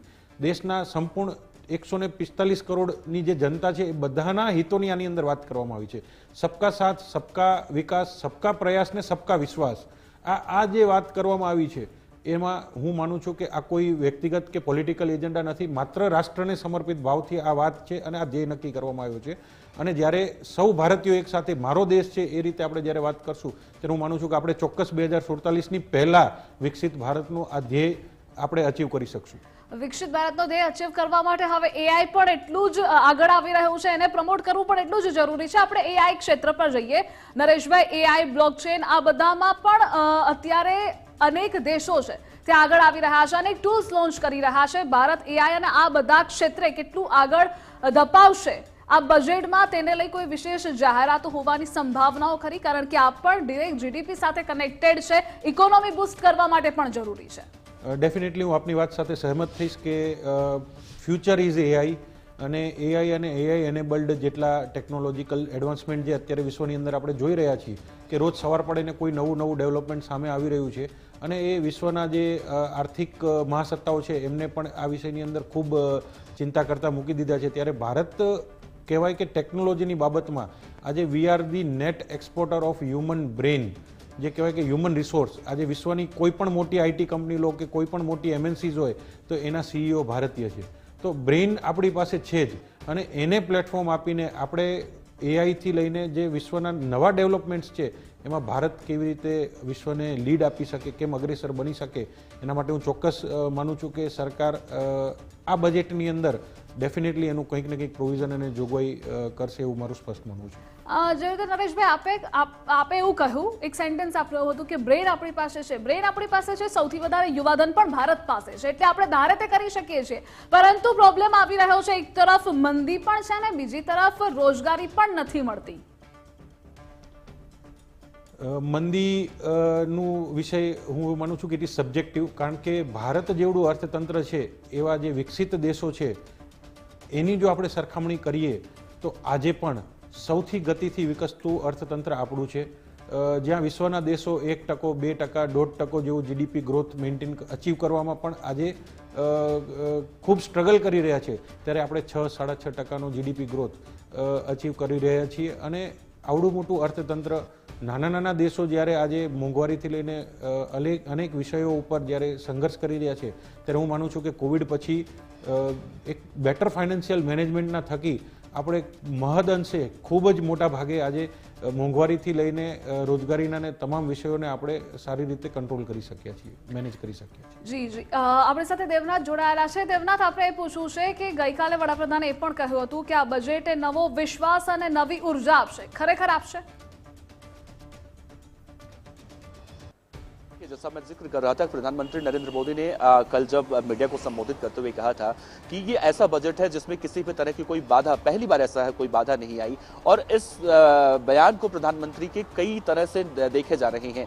सबसे पहले ये भी समझा जा सकता है कि ये बजट और पेश हुए बजटों से बिल्कुल अलग होगा, और खासतौर से आम आदमी के लिए बिल्कुल अलग होगा, किसानों के लिए बिल्कुल अलग होगा, क्योंकि बार बार देखा जाता है कि सबसे ज्यादा अगर कोई पिसता है तो किसान पिसता है, आम लोग पिसते हैं. तो इन दोनों लोगों का कहीं ना कहीं ख्याल रखा गया है. इस तरह की संभावनाएं जताई जा सकती हैं इस बजट में. साथ ही जो चुनावी राज्य हैं, आने वाले समय में जिन राज्यों में विधानसभा चुनाव हैं, उन राज्यों पर भी ज्यादा फोकस किया जा सकता है इस बजट में. ये भी जानकारी निकलकर सामने आ रही है. तो मिला जुलाकर देखा जाए तो मोदी सरकार 3.0 का ये पहला बजट आम लोगों के हित में रहेगा, इस तरह की संभावनाएं अभी तक जताई जा रही है. જી, નરેશભાઈ આપણી સાથે જોડાયેલા છે. આપણે ઉદ્યોગ સેક્ટર પર જઈએ. મેન્યુફેક્ચરિંગ યુનિટ્સ વધી રહ્યા છે, ઓવરઓલ મંદી છે. આપણે મંદીની પણ આપણે પહેલા વાત કરી, એટલે એના જ સંદર્ભે જોઈએ તો ઓવરઓલ મંદી ચાલી રહી છે અને યુદ્ધ પણ ચાલી રહ્યા છે. પેરેલલી આ કન્ડિશનમાં વૈશ્વિક તણાવમાં તેની અસર સુરતના ડાયમંડ ઉદ્યોગ પર થઈ રહી છે, ટેક્સટાઇલ ઉદ્યોગ પર થઈ રહી છે, મોરબીનો સિરામિક ઉદ્યોગ પણ તેમાંથી બાકાત નથી. આ બધાને પણ ખૂબ જ આશા અપેક્ષાઓ છે, કારણ કે સુરતના ડાયમંડ ઉદ્યોગમાં સ્થિતિ એટલી ખરાબ છે કે અનેક યુનિટ્સ બંધ થઈ ગયા છે અને બેરોજગાર બની ગયા છે રત્ન કલાકારો. આપણે જ્યારે દેશના અર્થતંત્રની વાત કરીએ તો સાથે સાથે આપણે ક્યારેય પણ વૈશ્વિક જે પરિસ્થિતિ છે, જીઓપોલિટિકલ સિચ્યુએશન છે, એને ક્યારેય પણ આપણે અલગથી જોઈ નથી શકતા. વિશ્વની અંદર આપણે જોઈએ છીએ તો આજે છેલ્લા 1.5-2 વર્ષથી રશિયા અને યુક્રેનનું વોર હોય કે ગલ્ફની અંદરના જે ડિસ્ટર્બન્સ છે, અને એના કારણે જે સૌથી મોટી પ્રોડક્ટ જે આપણા અર્થતંત્ર માટે કહેવાય કે ક્રૂડ ઓઇલ, તો આ બધાના પ્રાઇઝીસનું કોન્સ્ટન્ટ અપ જવું, સાથે સાથે જે યુએસની અંદર અત્યારે ડોનાલ્ડ ટ્રમ્પ જ્યારે એમના જે એગ્રેસિવ સ્ટેપ્સ લઈ રહ્યા છે યુએસ ઇકોનોમીને સ્ટ્રેન્થન કરવા માટે જે મેન્યુફેક્ચરિંગ કન્ટ્રીઝ છે એના ઉપર વિવિધ રિસ્ટ્રિક્શન્સ લગાડી રહ્યા છે, તો આ બધી જ ફેક્ટર્સ છે, આ બાબત એવા છે કે જે ડાયરેક્ટલી કે ઇનડાયરેક્ટલી આપણા અર્થતંત્રને પણ એટલું જ એને ઇમ્પેક્ટ કરે છે. પણ સાથે સાથે આપણે એ જોઈએ છીએ કે જ્યારે આપણું પોતાનું જ ડોમેસ્ટિક માર્કેટ એવડું મોટું છે કે India itself is a world. જ્યારે ભારતની અંદર જે પોપ્યુલેશન છે એ જ વિશ્વના ઘણા બધા દેશોને ભેગા કરીએ તો એના કરતાં વધારે છે. તો ઇન્ડિયાનું કન્ઝ્યુમર માર્કેટ ખૂબ મોટું છે. કોઈ સાયક્લિકલ અપ્સ એન્ડ ડાઉન્સ આવતા હોય તેજી મંદી that is not so significant, પણ સરકારનું સતત પ્રયત્ન છે કે કેવી રીતે ઇમ્પોર્ટની કોસ્ટ ઘટી શકે, એક્સપોર્ટના લોજિસ્ટિકલ કોસ્ટ ઘટી શકે, એના જે ફાઇનાન્શિયલ ટ્રાન્ઝેક્શન્સ છે એના કોસ્ટ ઘટી શકે, અને જે ફાઇનાન્શિયલ જે જોતું હોય છે બિઝનેસ માટે તો એના પણ કોસ્ટની તમે જુઓ તો વિવિધ સબસિડીઓ મેન્યુફેક્ચરિંગ સેક્ટરને કેપિટલ લિંક ઇન્સેન્ટિવ સ્કીમ હોય કે પ્રોડક્શન લિંક સ્કીમ હોય, તો આ બધી જ સ્કીમથી સરકાર સતત મેન્યુફેક્ચરિંગ સેક્ટરને સપોર્ટ કરવા માટે કટિબદ્ધ છે. એટલે મેન્યુફેક્ચરિંગ સેક્ટર છે થોડું ડાઉન છે, એટલે એમએસએમઈ સેક્ટર એને પ્રોત્સાહન આપી શકે છે, જાહેરાતો થઈ શકે છે. આપણે વાત કરી સબસિડીની, તેના પર જઈએ તો સબસિડી ઈવીમાં વધારે આપવામાં આવે આ માંગ છે, કારણ કે ઈવીથી અનેક લોકો ઇન્સ્પાયર થયા છે, ઇલેક્ટ્રિક વ્હીકલ્સો લોકો યુઝ પણ કરી રહ્યા છે, આનાથી પણ ઇકોનોમી બૂસ્ટ થઈ રહી છે. ઈવી માટે કોઈ ખાસ જાહેરાતો આ બજેટમાં હોઈ શકે છે? એવું સ્પષ્ટ કોઈ એક પ્રોડક્ટ માટે આ તકે અત્યારે કહેવું ડિફિકલ્ટ બનશે, પણ ડેફિનેટલી ફ્યુચરની અંદર જે કહેવાય કે ભારતનું જે ટાર્ગેટ છે નોન રિન્યુએબલ સોર્સિસથી એનર્જીની જગ્યાએ રિન્યુએબલ સોર્સ ઉપર કેવી રીતે ડાયવર્ટ કરવું. આપ જોઈ શકો છો કે PLIની અંદર સોલર એક ખૂબ મોટા સેક્ટર તરીકે એને સરકાર સપોર્ટ કરી રહી છે, એવી જ રીતે વિન્ડ એનર્જી છે, હાઇડ્રો એનર્જી છે.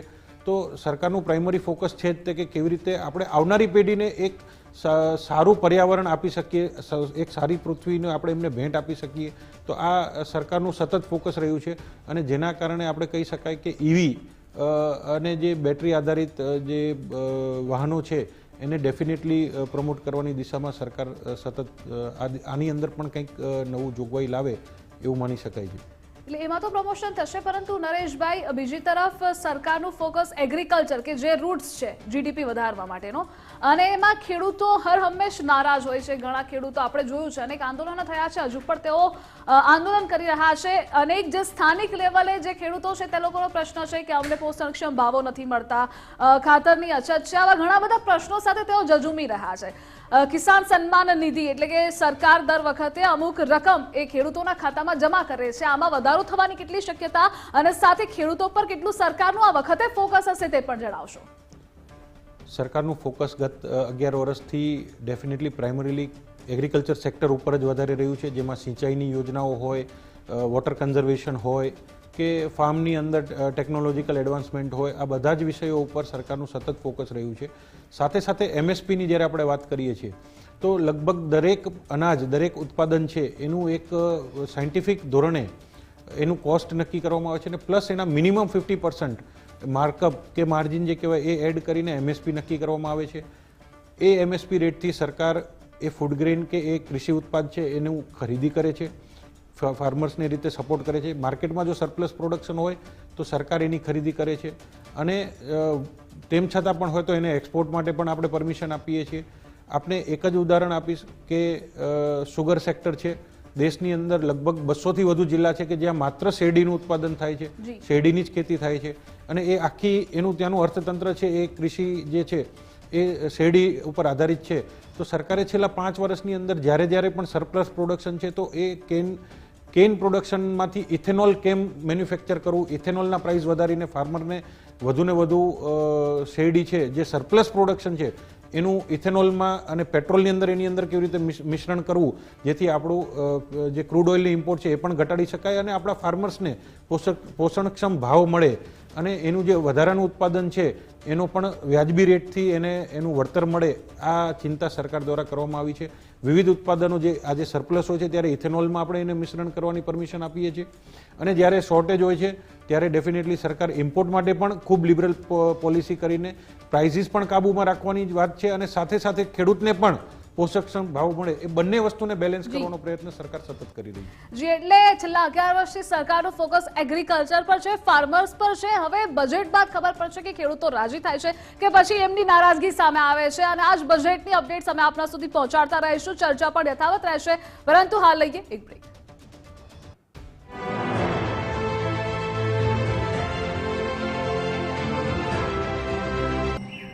Om Suryaya Namaha. સૂર્યદેવની આ નગરી આર્ટ અને સાયન્સની સુંદરતા અને એનર્જીથી ભરેલી. હું છું તમારી હેલી, આજે લઈને આવી ઉજાસની હેલી. શિલ્પ અને સ્થાપત્યની ભૂમિ મોઢેરા હજારો વર્ષથી સૂર્યના પહેલા કિરણને વધાવી રહી છે.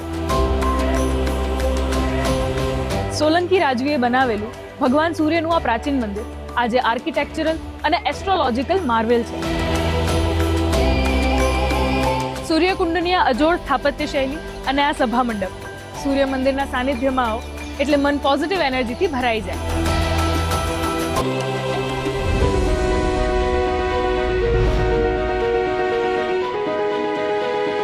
વડાપ્રધાન શ્રી નરેન્દ્રભાઈ મોદીએ શરૂ કરાવેલ આ solar powered 3D projection mapping show નિહાળતા મોઢેરાની ઝલક હંમેશાને માટે મનમાં વસી જાય.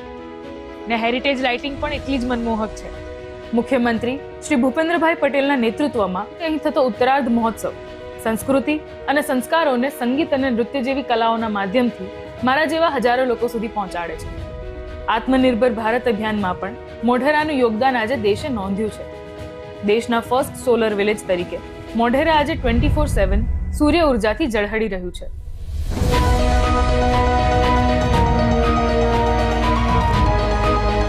તો હું હેલી ફરી લઈને આવીશ વિકાસની હેલી. વિકસિત ભારત, વિકસિત ગુજરાત. जय जय गरवी गुजरात. अगर फ्रॉड एप्स इंस्टॉल्ड है तो antifraud.ai अलर्ट करता है. क्यों पाटिल? antifraud.ai अब कोई फ्रॉड नहीं. हेलो, यस किशन, कैसा है भाई? अरे कोई अच्छा ऑफिस हो तो सजेस्ट करना. हाँ, नजदीक है, अफोर्डेबल है. ओके. अरे नहीं ना यार, वो लोकेशन दूर है. नहीं, वो नहीं चलेगा. अल्ट्रा प्रीमियम है. ओके. अरे नहीं यार, बजट बहुत ज्यादा है, रिटर्न भी ज्यादा है. नहीं भाई, नहीं चलेगा, स्पेस बहुत कम है. क्या बात कर रहा है? एमिनिटीज भी अच्छी है. अरे नहीं भाई, वो एरिया नहीं चलेगा, पार्किंग की बहुत झंझट है वहां पे. ठीक है, थैंक यू. ये लो, चाय पियो और इतना टेंशन मत लो. क्या करूं, ये ऑफिस का कुछ सेट ही नहीं हो रहा है. ऑरा है ना? ऑरा? श्री सिद्धि ग्रुप का गणेश ग्लोरी ऑरा. यहाँ सब कुछ एक साथ मिलेगा. क्या बात कर रही हो? यस, गणेश ग्लोरी ऑरा फक्त धंधा माटे. जब सब कुछ एक ही जगह पर मिल जाए तो और क्या देखना. Ganesh glory aura. આ હેડલાઇન્સના પ્રાયોજક છે doctor ortho ayurvedic oil and capsule. अब दर्द भी घुटने टेकेगा.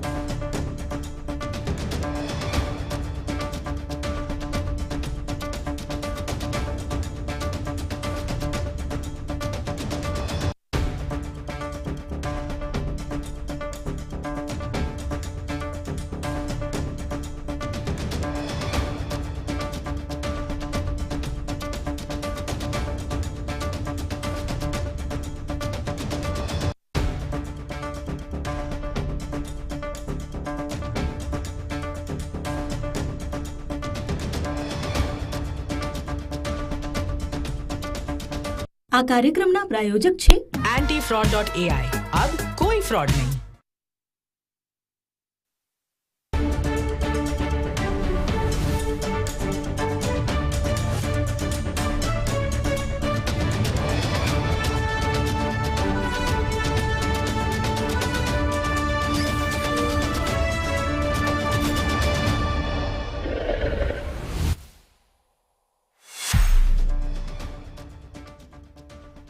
કેન્દ્રીય નાણામંત્રી નિર્મલા સીતારમણ સતત 8મી વાર રજૂ કરશે દેશનું બજેટ. પેટ્રોલ ડીઝલના ભાવમાં પણ મળી શકે રાહત, તો ટેક્સ સ્લેબમાં પણ ફેરફારના સંકેત.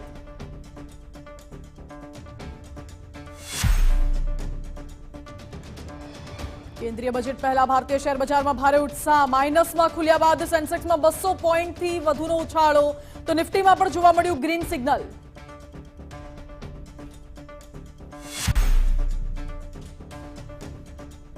કેન્દ્રીય બજેટ પહેલા મોંઘવારીમાં નજીવી રાહત. કોમર્શિયલ એલપીજી સિલિન્ડરના ભાવમાં 7 રૂપિયાનો ઘટાડો, જો કે રાંધણ ગેસના ભાવમાં હાલ કોઈ ફેરફાર નહીં.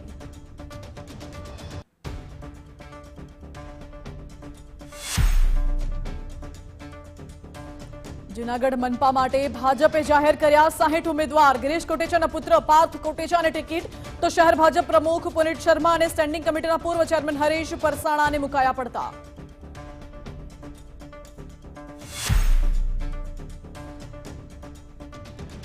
બનાસકાંઠાના વાવમાં ખેતરમાં ચાલતા નકલી કોલ સેન્ટરનો પર્દાફાશ. લોનના નામે વિદેશી નાગરિકો સાથે કરતા હતા છેતરપિંડી.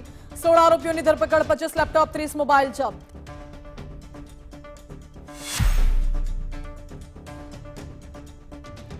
ભર શિયાળે દાહોદમાં મોડી રાતથી આધાર કાર્ડ માટે કતાર લાગી. ટોકન સિસ્ટમ હોવાથી રાતભર પોસ્ટ ઓફિસ બહાર સૂઈ રહ્યા છે લોકો. એક દિવસમાં માત્ર 50 ટોકન જ મળતા હોવાથી લોકોને હાલાકી.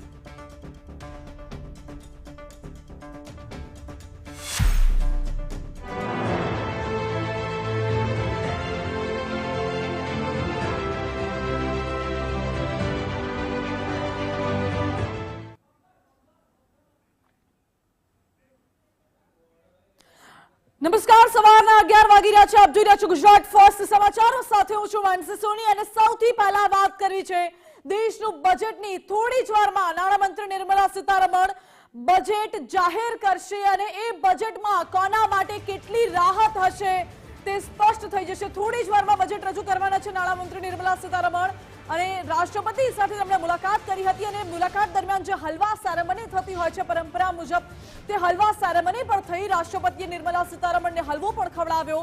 એ હલવો ખવડાવવાનો અર્થ એ છે કે નાણામંત્રીને મોઢું મીઠું કરાવવામાં આવે છે, જેથી આ બજેટ પણ, આવનારું બજેટ લોકો માટે પણ મીઠું રહે અને સારું રહે. સવારે 11 વાગે સંસદમાં બજેટ રજૂ કરવાના છે નાણામંત્રી નિર્મલા સીતારમણે. થોડીક ક્ષણો બાકી છે જ્યારે બજેટ સત્રની શરૂઆત થશે અને નાણામંત્રીના પિટારામાંથી લોકો માટે શું શું ખુલે છે તેના પર સતત નજર મંડરાયેલી છે. કયા સેક્ટરમાં તેજી જોવા મળે છે તે પણ જોવું રહ્યું. આ સાથે જ નાણામંત્રીએ પરંપરા અનુસાર રાષ્ટ્રપતિ પાસેથી બજેટની મંજૂરી લીધી. રાષ્ટ્રપતિની મંજૂરી લીધા બાદ સંસદ ભવન પહોંચ્યા નિર્મલા સીતારમણ. બજેટની એક કોપી રાષ્ટ્રપતિને આપી અને હવે થોડી જ વારમાં તેઓ બજેટ રજૂ કરવાના છે. અને તે પહેલાના દ્રશ્યો આપને દેખાડી રહ્યા છે. જ્યારે નાણામંત્રી નિર્મલા સીતારમણે રાષ્ટ્રપતિ દ્રૌપદી મુર્મુ સાથે મુલાકાત કરી હતી ત્યારે નાણાં વિભાગના અધિકારીઓ પણ તેમની સાથે ઉપસ્થિત હતા. તે દ્રશ્યોમાં સ્પષ્ટ જોઈ શકાય છે. દર વખત બજેટ અલગ અલગ હોય છે. બજેટના પિટારામાંથી કંઈક ને કંઈક લોકો માટે નવું ખુલતું હોય છે, પરંતુ આ પહેલી વખત એવું હશે કે જ્યારે બજેટ પહેલા વડાપ્રધાન નરેન્દ્ર મોદીએ નિવેદન આપ્યું હતું અને કહ્યું હતું કે દર વખતની જેમ બજેટ પહેલા આ વખતે કોઈ વિદેશી ઇન્ટરફિયરન્સ નથી, વિદેશી હલચલ નથી દેશમાં. તે સૌથી સારી બાબત છે અને આ વર્ષનું જે બજેટ છે તે લોકો માટે રાહતભર્યું બજેટ હોઈ શકે છે. આ સાથે શક્યતા અનેક સેવાઈ રહી છે કે બજેટ કેવું હશે, કરવેરા કેવા હશે, લોકોને કયા પ્રકારની રાહત આપવામાં આવશે. જે પ્રકારે મોંઘવારી સતત વધી રહી છે અને દેશની જીડીપીને અસર થઈ રહી છે, વૈશ્વિક જે વાતાવરણ જોવા મળી રહ્યું છે, આ સાથે વૈશ્વિક વાત કરીએ તો બીમારીઓનું કારણ હોય કે પછી HMPV વાયરસ જે વૈશ્વિક રીતે ફેલાયેલો છે, કે પછી વાત થતી હોય વોરની, વૈશ્વિક વાતાવરણના કારણે જે એક્સપોર્ટ ઇમ્પોર્ટમાં અસર પહોંચી છે, ભાવતાલ વધ્યા છે, તેલના, સોના ચાંદીના બજારમાં ભાવ અત્યારે વધ્યા છે, તેને લઈને પણ આ પિટારામાં કોઈ મહત્વની જાહેરાત કરવામાં આવે તેવી શક્યતા સેવાઈ રહી છે. આ બાબતે જ્યારે ગુજરાત ફર્સ્ટે પ્રયાસ કર્યો, દેશની જનતાની પ્રતિક્રિયા કેવી છે, જનતામાં કેવો માહોલ છે, જુઓ. टैक्स वगैरह जो है उसमें रिलीफ मिले और क्या मिडिल स्टैंडर्ड के लिए तो यही चाहिए, टैक्स वगैरह में रिलीफ मिले बस, और दूसरा क्या चाहिए होगा. गैस पेट्रोल का इसमें थोड़ा दाम कम होगा, टैक्स कम होगा तो दाम थोड़ा कम होगा. देखते हैं, महंगाई थोड़ा कम हो तो सही रहेगा. तो हमको चाहता है जब कुछ मिलेगा और छाड़ के लिए, यही हमको आशा है. ट्रेन उन देने के लिए चाहता है, बंगाल में ट्रेन चाहता है. सर टैक्स के ऊपर क्या कहना चाहते हैं? टैक्स तो मध्यवित्त को टैक्स छाड़ के लिए चाहता है. जो गैस और पेट्रोल का जो गैस पेट्रोल डीजल इसको दाम कमली मैंने टैक्स छोड़ के जीएसटी छोड़ के अच्छा होगा। पेट्रोल डीजल को जीएसटी छोड़ के अच्छा होगा। पर हम आशा रखते हैं कि आज का बजट जो होगा वो आम जनता का जो हित में होगा वही होगा, क्योंकि निर्मला जी बहुत दिन से बजट कर रहे हैं पर उसमें हम लोग का ज्यादा लाभ नहीं मिल रहा। हम आशा रखते हैं कि इस बार अच्छा होगा, इस बार अच्छा होगा, पर उतना अच्छा होता नहीं है। हम चाहते हैं कि इस बार का जो बजट है वो आम जनता का जो मध्यवित्त है उसको ज्यादा ख्याल में रखा जाए, क्योंकि जो बड़े आदमी है वो तो ज्यादा टैक्स दे सकते हैं, उसका बहुत आय है, पर हम लोग का उतना आय भी नहीं है और हम ना दे सकते ना नीचे जा सकते हैं और ना ऊपर जा सकते हैं। इसलिए अगर ये बजट हम लोग को हित में होगा तो ज्यादा अच्छा होगा। ट्रेन संख्या बढ़ाना चाहिए। ट्रेन का तो अभी तो लाइन का एक्सटेंशन हो रहा है, अभी जो यहाँ पे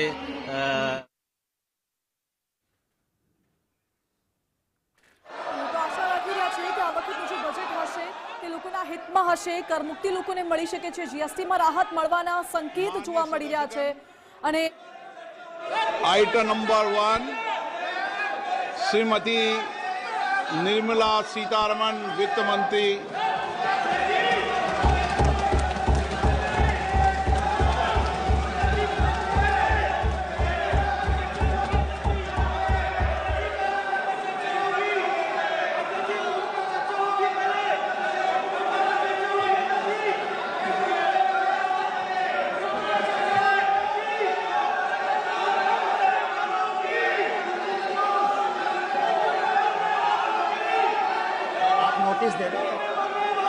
सदस्यगण, बजट के बाद राज्यपाल अभिभाषण में आपको पर्याप्त दूंगा।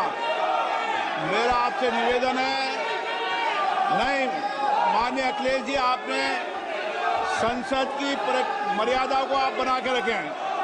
कभी बजट भाषण के अंदर इस तरीके का नहीं हुआ, ये उचित नहीं है, ये उचित नहीं है। अखिलेश जी प्लीज, मैं आपको मौका दूंगा राज्यपाल अभिभाषण पे, प्लीज। नो, ये तरीका ठीक नहीं है। No,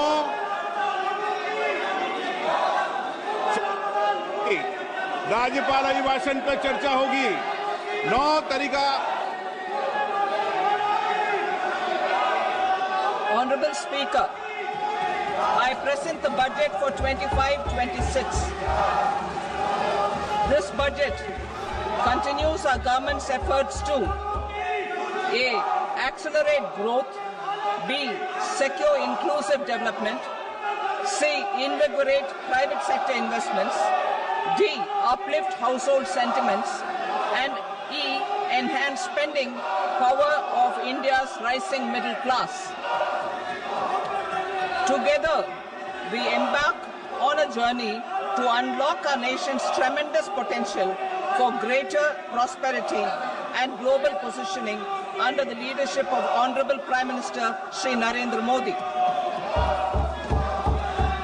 As we complete the first quarter of the 21st century, continuing geopolitical headwinds suggest lower global economic growth over the medium term. However, our aspiration for a Vikasit Bharat inspires us, and the transformative work we have done during our government's first 2 terms guides us to march forward resolutely. Our economy is the fastest growing among all major economies. Our development track record for the past 10 years and structural reforms have drawn global attention. Confidence in India's capability and potential has only grown in this period. We see the next 5 years as a unique opportunity to realize Sabka Vikas, stimulating balanced growth of all regions. The great Telugu poet and playwright Gurujada Apparao had said, Deshamante matti kadoy, Deshamante manushuloy, meaning a country is not just its soil, a country is its people. In line with this, for us, Vikasit Bharat encompasses zero poverty, 100% quality good school education, access to high quality, affordable and comprehensive health care, 100% skilled labor with meaningful employment, 70% women in economic activities, and farmers making our country the food basket of the world.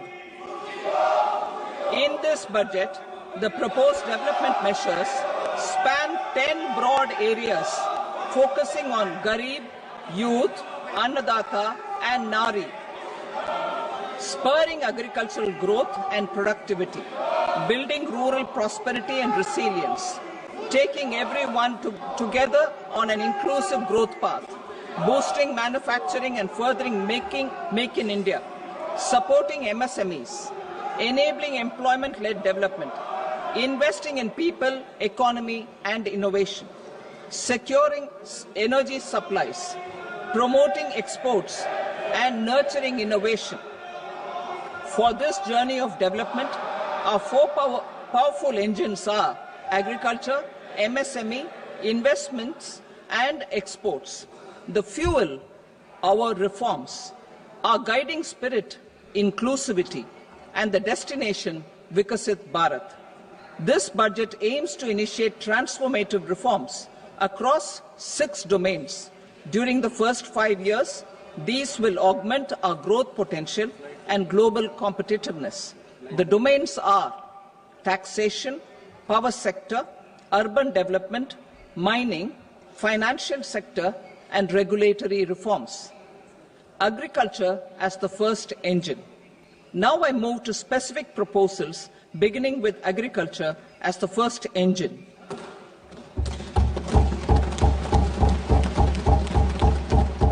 Prime Minister Dhan Dhanya Krishi Yojana, developing agri-districts program. Motivated by the success of the aspirational district program, our government will undertake a Prime Minister Dhan Dhanya Krishi Yojana in partnership with states. Through the convergence of existing schemes and specialized measures, the program will cover 100 districts with low productivity, moderate crop intensity, and below average credit parameters. It aims to 1. Enhance agricultural productivity, 2. Adopt crop diversification and sustainable agricultural practices, 3. Augment post-harvest storage at the panchayat and block level, 4. Improve irrigation facilities, and 5. Facilitate availability of long-term and short-term credit. This program is likely to help 1.7 crore farmers.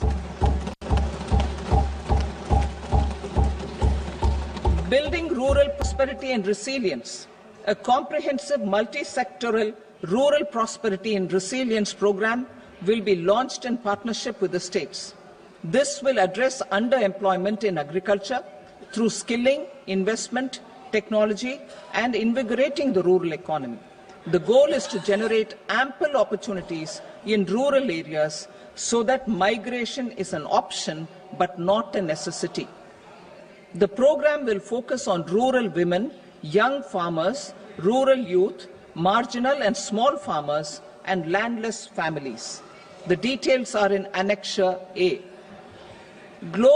Domestic best practices will be incorporated, and appropriate technical and financial assistance will be sought from multilateral development banks. In phase 1, 100 developing agri-districts will be covered. Atmanirbharta in pulses. Our government is implementing the National Mission for Edible Oil Seed for achieving Atmanirbharta in edible oils. Our farmers have the capability to grow enough for our needs and more. 10 years ago, we made concerted efforts and succeeded in achieving near self-sufficiency in pulses. Farmers responded to the need by increasing the cultivated area by 50%, and government arranged for procurement and remunerative prices. Since then, with rising incomes and better affordability, our consumption of pulses has increased significantly. our government will now launch a 6-year mission for Atmanirbharta in pulses with a special focus on Tuar, Urad and Masoor. Details are in Annexure B. Central agencies such as NAFED and NCCF will be ready to procure these 3 pulses as much as offered during the next 4 years from farmers who register with these agencies and enter into agreements. Comprehensive program for vegetables and fruits. It is encouraging that our people are increasingly becoming aware of their nutritional needs. It is a sign of a society becoming healthier. With rising income levels, the consumption of vegetables, fruits, and Shri Anna is increasing significantly. A comprehensive program to promote production, efficient supplies, processing, and remunerative prices for farmers will be launched in partnership with the states. Appropriate institutional mechanisms for implementation and participation of farmer producer organizations and cooperatives will be set up. Makhana board in Bihar. For this, there is a special opportunity for the people of Bihar. A Makhana board will be established in the state to improve production, processing, value addition, and marketing of Makhana. The people engaged in these activities will be organized into FPOs. The board will provide hand-holding and training support to Makhana farmers and will also work to ensure they receive the benefits of all relevant government schemes. A national mission on high-yielding seeds will be launched, aimed at 1. Strengthening research ecosystem, 2. Targeted development and propagation of seeds with high yield, pest resistance, and climate resilience, and 3. Commercial availability of more than 100 seed varieties released since July 2024. India ranks second largest globally in fish production and aquaculture. Seafood exports are valued at 60,000 crore rupees.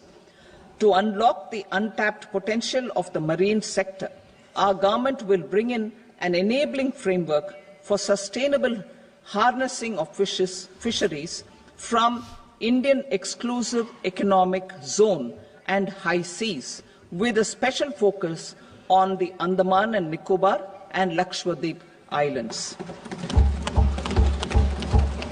For the benefit of lakhs of cotton growing farmers, I am pleased to announce a mission for cotton productivity.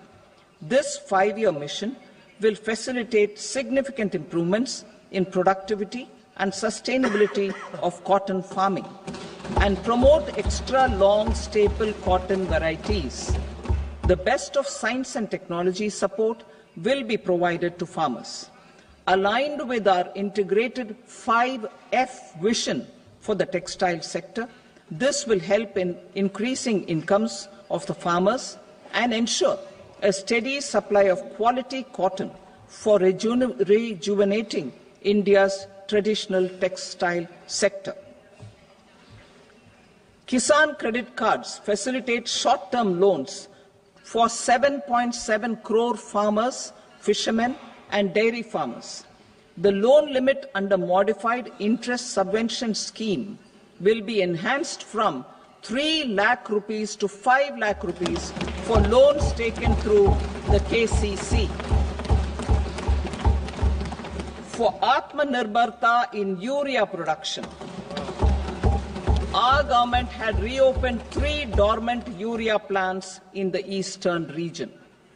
To further augment urea supply, a plant with annual capacity of 12.7 lakh metric tons will be set up at Namrup in Assam.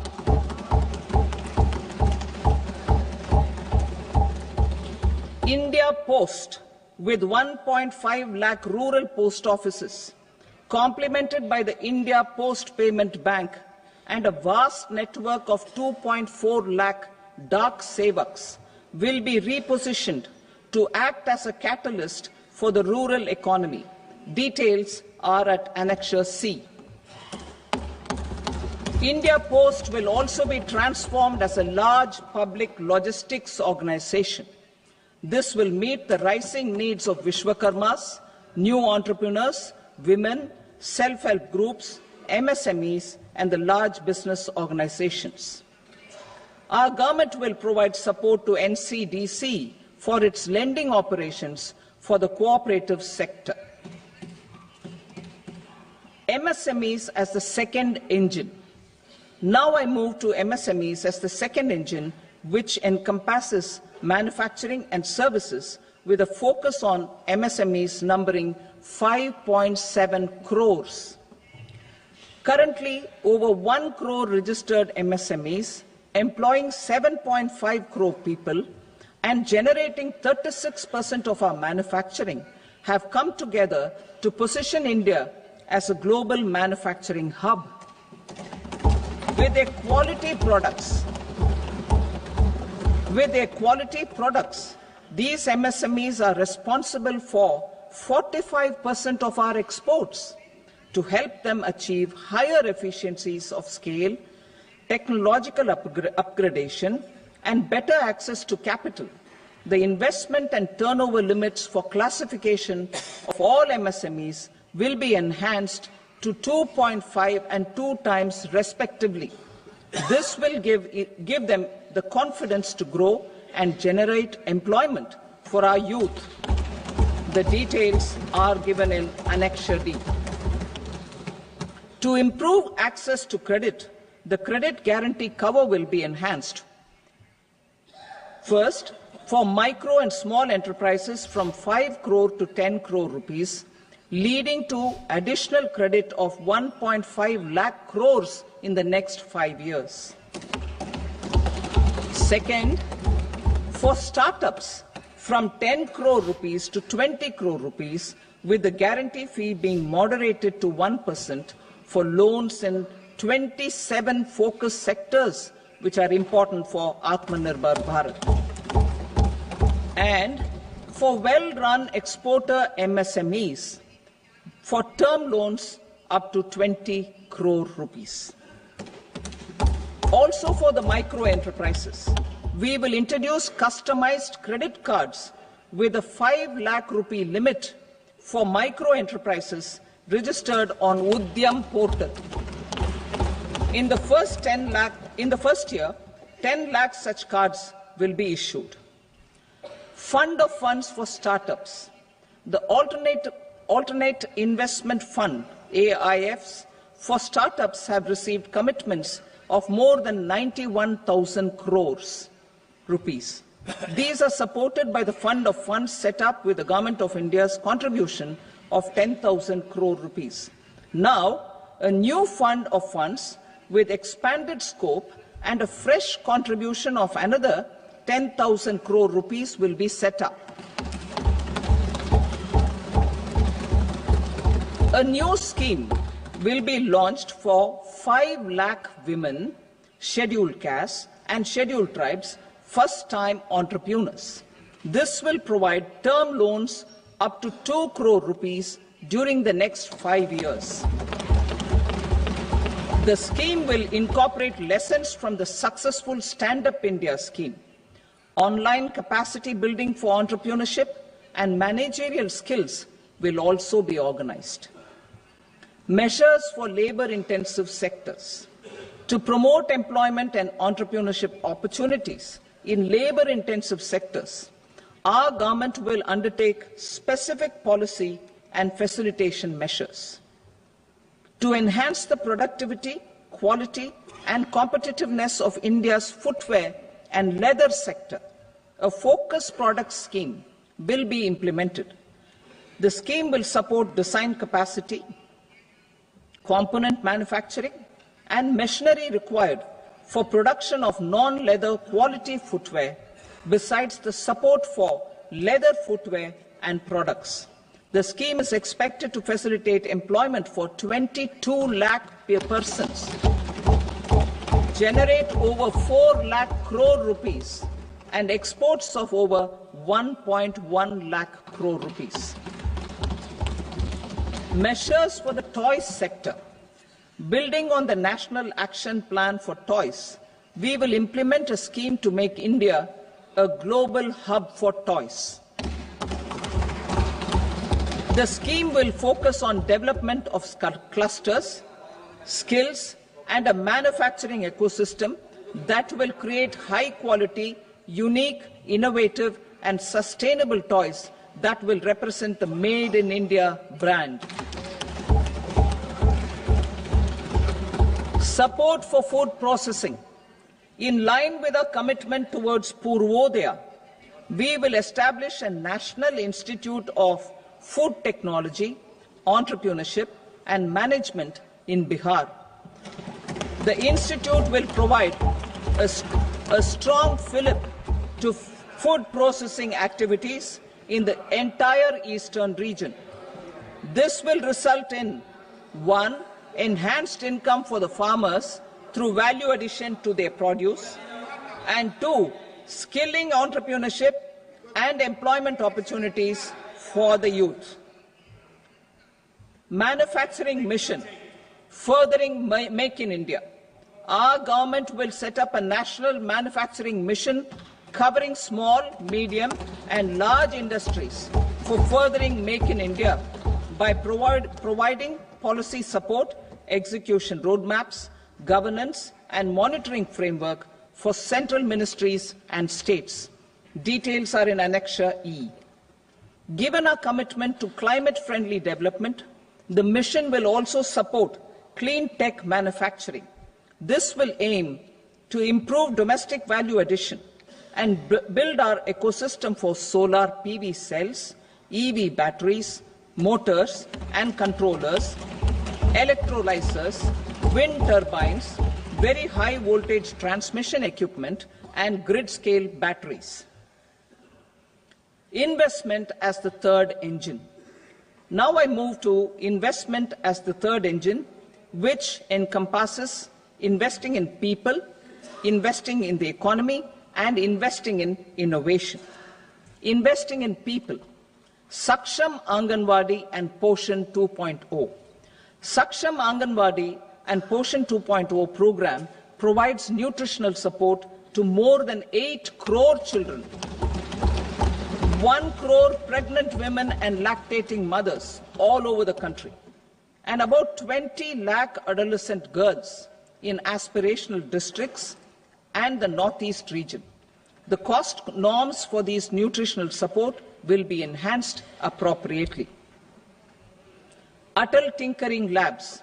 50,000 Atal Tinkering Labs will be set up in government schools in the next 5 years to cultivate the spirit of curiosity and innovation and foster a scientific temper among young minds. Broadband connectivity to government secondary schools and PHCs.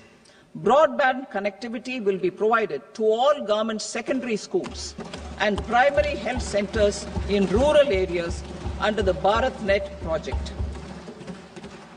Bharatiya Bhasha Pustak Scheme. We propose to implement a Bharatiya Bhasha Pustak scheme to provide digital form Indian language books for schools and for higher education. This aims to help students understand their subjects better and in their language. National Centers of Excellence for Skilling. Building on the initiative announced in the July 24 budget, 5 national centers of excellence for skilling will be set up with global expertise and partnerships to equip our youth with the skills required for Make for India, Make for the World manufacturing. The partnership will cover curriculum design, training of trainers, and a skills certification framework and periodic reviews. Expansion of capacity in IITs. Total number of students in 23 IITs has increased 100% from 65,000 to 1.35 lakh in the past 10 years.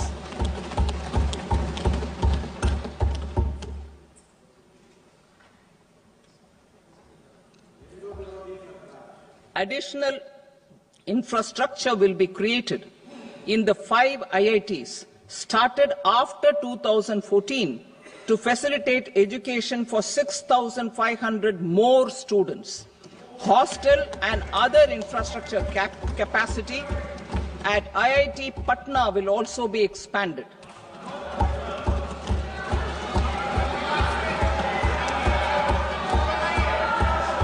Center of Excellence.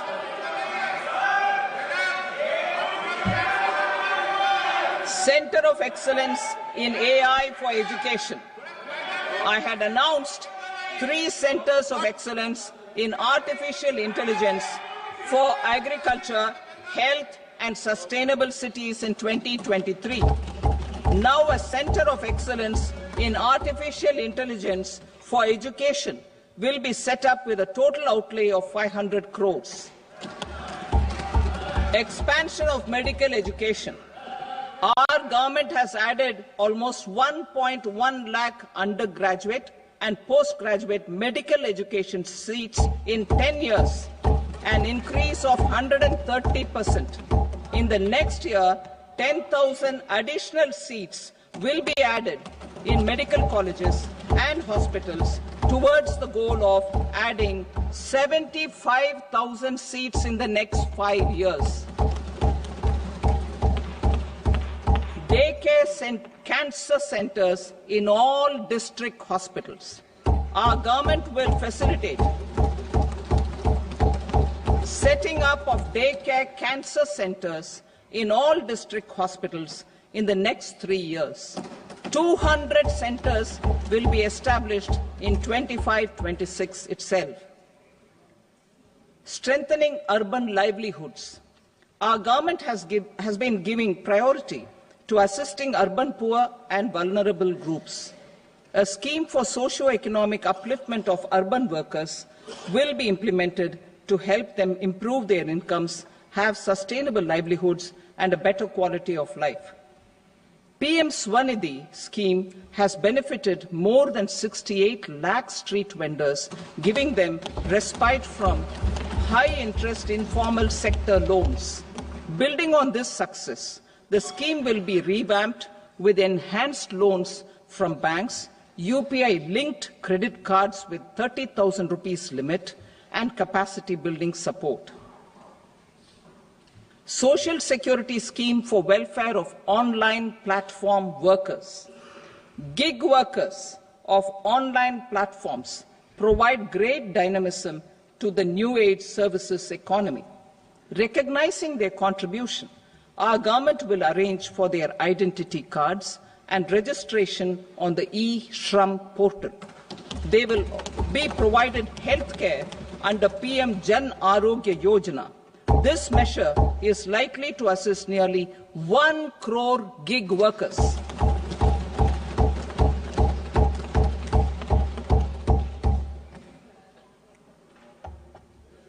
Investing in the economy. Public-private partnership in infrastructure. Each infrastructure-related ministry will come up with a 3-year pipeline of projects that can be implemented in PPP mode. States will also be encouraged to do so and can seek support from the India Infrastructure Project Development Fund, which is a scheme to prepare PPP proposals. Support to states for infrastructure. An outlay of 1.5 lakh crore is proposed for the 50-year interest-free loans to states for capital expenditure and incentives for reforms. Building on the success of the first asset monetization plan announced in 2021, the second plan for 2025 to 30 will be launched to plow back capital of 10 lakh crore in new projects. Regulatory and fiscal measures will be fine-tuned to support the plan. Jal Jeevan Mission.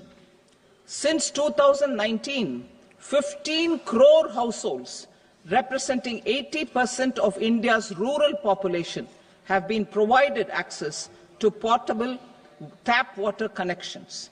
To achieve 100% coverage, I am pleased to announce the extension of this mission until 2028 with an enhanced total outlay. The mission's focus will be on the quality of infrastructure and O&M of rural piped water supply schemes through Jan Bhagidari. A separate MOU or separate MOUs will be signed with the states and union territories to ensure sustainability and citizen-centric water services delivery. Urban sector reforms.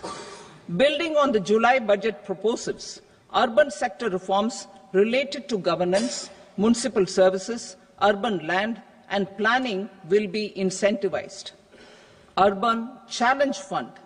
The government will set up an urban challenge fund of 1 lakh crore rupees to implement the proposals for cities as growth hubs, creative redevelopment of cities, and for water and sanitation purposes announced in the July budget. This fund will finance up to 25% of the cost of bankable projects, with a stipulation that at least 50% of the cost is funded from bonds, bank loans and PPPs. An allocation of 10,000 crore is proposed in 2025-26. Power sector reforms. We will incentivize electricity distribution reforms and augmentation of intra-state transmission capacity by states. This will improve financial health and capacity of electricity companies. Additional borrowing of 0.5% of GSDP will be allowed to states contingent on these reforms. Nuclear energy mission for Vikasit Bharat. Development of at least 100 gigawatt of nuclear energy by 2047 is essential for our energy transition efforts. For an active partnership with the private sector towards this goal, amendments to the Atomic Energy Act and the Civil Liability for Nuclear Damage Act will be taken up. A nuclear energy mission for research and development of small modular reactors with an outlay of 20,000 crore will be set up. At least 5 indigenously developed small modular reactors will be operationalized by 2033. Shipbuilding. The shipbuilding financial assistance policy will be revamped to address cost disadvantages. This will also include credit notes for shipbreaking in Indian yards to promote the circular economy. Large ships above a specified size will be included in the infrastructure harmonized master list. Shipbuilding clusters will be facilitated to increase the range, categories and capacity of ships. This will include additional infrastructure, facilities, skilling and technology to develop the entire ecosystem. Maritime Development Fund. For long-term financing for the maritime industry, a Maritime Development Fund with a corpus of 25,000 crore rupees will be set up. This will be for distributed support and promoting competition. This will have up to 49% contribution by the government, and the balance will be mobilized from ports and from private sector. UDAN regional connectivity schemes. UDAN has enabled 1.5 crore middle-class people to meet their aspirations for speedier travel. The scheme has connected 88 ports, airports, and operationalized 619 routes. Inspired by that success, a modified UDAN scheme will be launched to enhance regional connectivity to 120 new destinations and carry 4 crore passengers in the next 10 years. 4 crore additional passengers in the next 10 years. The scheme will also support helipads and smaller airports in hilly, aspirational and northeast regional districts. Greenfield airports will be facilitated in Bihar to meet the future needs of the state. These will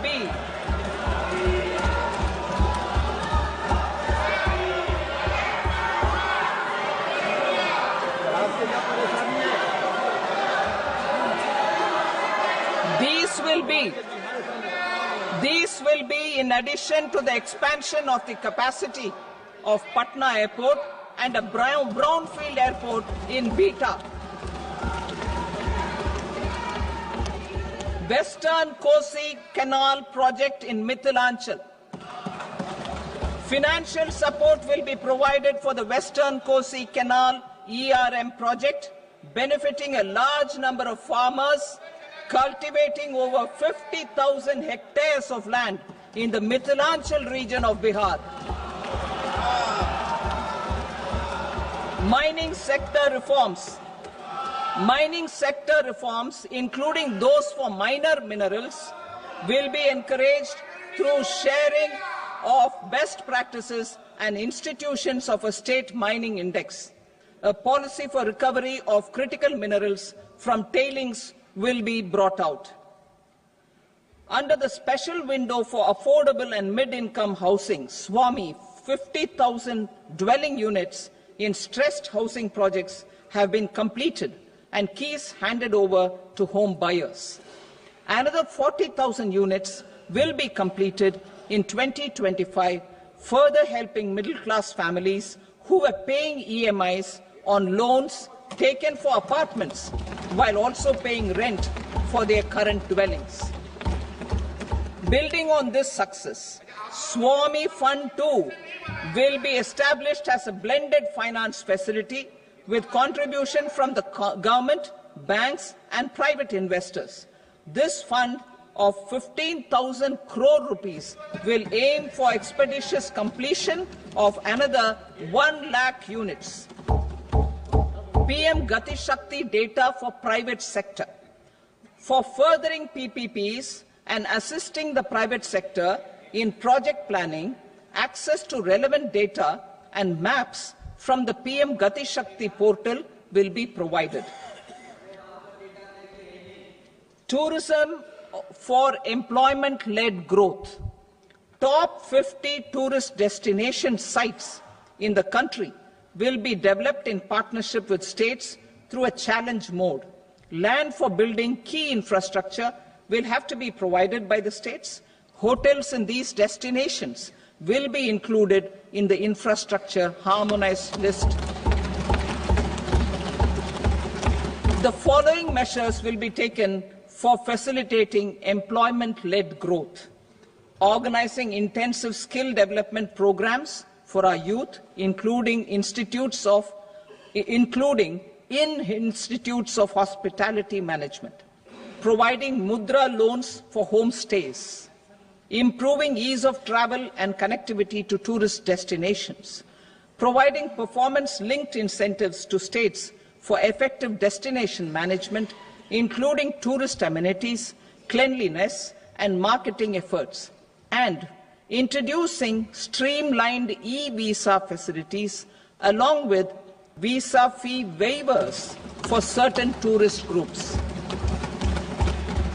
Continuing with the emphasis on places of spiritual and religious significance in the July budget, there will be a special focus on destinations related to the life and times of Lord Buddha. Medical tourism and heal in India. Medical tourism and heal in India will be promoted in partnership with the private sector along with capacity building and easier visa norms. Investing in innovation. To implement private sector-driven research, development and innovation initiatives announced in the July budget, I am now allocating 20,000 crore rupees for this purpose. A A deep tech fund of funds will also be explored to catalyze the next generation startups as a part of this initiative. In the next 5 years, under the PM Research Fellowship Scheme, we will provide 10,000 fellowships for technological research in IITs and IISc with enhanced financial support. The second gene bank with 10 lakh germplasm lines will be set up for future food and nutritional security. This will provide conservation support to both public and private sectors for genetic resources. We will start a national geospatial mission to develop foundational geospatial infrastructure and data. Using PM Gati Shakti, this mission will facilitate modernization of land records, urban planning, and design of infrastructure projects. A Gyan Bharatam mission for survey, documentation, and conservation of our manuscript heritage with academic institutions, museums, libraries, and private collectors will be undertaken to cover more than 1 crore manuscripts. We will set up a national digital repository of Indian knowledge systems for knowledge sharing. Now I move to exports as the fourth engine. We will set up an export promotion mission with sectoral and ministerial targets driven jointly by the Ministries of Commerce, MSME, and Finance. It will facilitate easy access to export credit, cross-border factoring support, support to MSMEs to tackle non-tariff measures in overseas markets. A digital public infrastructure, Bharat Trade Net, for international trade will be set up as a unified platform for trade documentation and financing solutions. This will complement the Unified Logistics Interface platform. The BTN will be aligned with international practices. Support will be provided to develop domestic manufacturing capacities for our economy's integration with global supply chains. Sectors will be identified based on objective criteria. Facilitation groups with participation of senior officers and industry representatives will be formed for select products and supply chains. Through this, there are huge opportunities related to Industry 4.0, which needs high skills and talent. Our youth have both. Our government will support the domestic electronic equipment industry to leverage this opportunity for the benefit of our youth. A national framework will be formulated as guidance to states for promoting global capability centers in emerging Tier 2 cities. This will suggest measures for enhancing availability of talent and infrastructure, building bylaw reforms, and mechanisms for collaboration with industry. Our government will facilitate upgradation of infrastructure and warehousing for air cargo, including high-value perishable horticultural produce. Cargo screening and customs protocol will be streamlined and made user-friendly. Reforms as the fuel.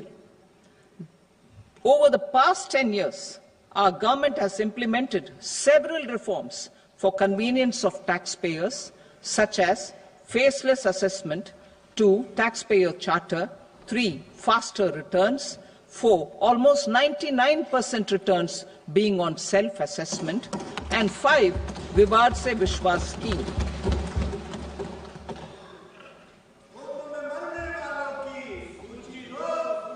Continuing these efforts, I reaffirm the commitment of the tax department to trust first, scrutinize later. I also propose to introduce the new income tax bill next week. I will detail the indirect tax reforms and changes in direct taxes in Part B. Financial sector reforms. The FDI limit for the insurance sector will be raised from 74 to 100%. This enhanced limit will be available for those companies which invest the entire premium in India. The current guardrails and conditionalities associated with foreign investment will be reviewed and simplified. The services of India Post Payment Bank will be deepened and expanded in rural areas. NABFID will set up a partial credit enhancement facility for corporate bonds for infrastructure. Public sector banks will develop Grameen Credit Score framework to serve the credit needs of SHG members and people in rural areas. A forum for regulatory coordination and development of pension products will be set up. To implement the earlier announcement on simplifying the KYC processes, the revamped Central KYC Registry will be rolled out in 2025. We will also implement a streamlined system for periodic updating. Requirements and procedures for speedy approval of company mergers will be rationalized. The scope for fast-track mergers will also be widened and the process made simpler. As proposed in the interim budget, we signed bilateral investment treaties with 2 countries in 2024 to encourage sustained foreign investment, and in the spirit of First Develop India, the current model BIT will be revamped and made more investor-friendly. In the last 10 years, in several aspects, including financial and non-financial, our government has demonstrated a steadfast commitment to ease of doing business.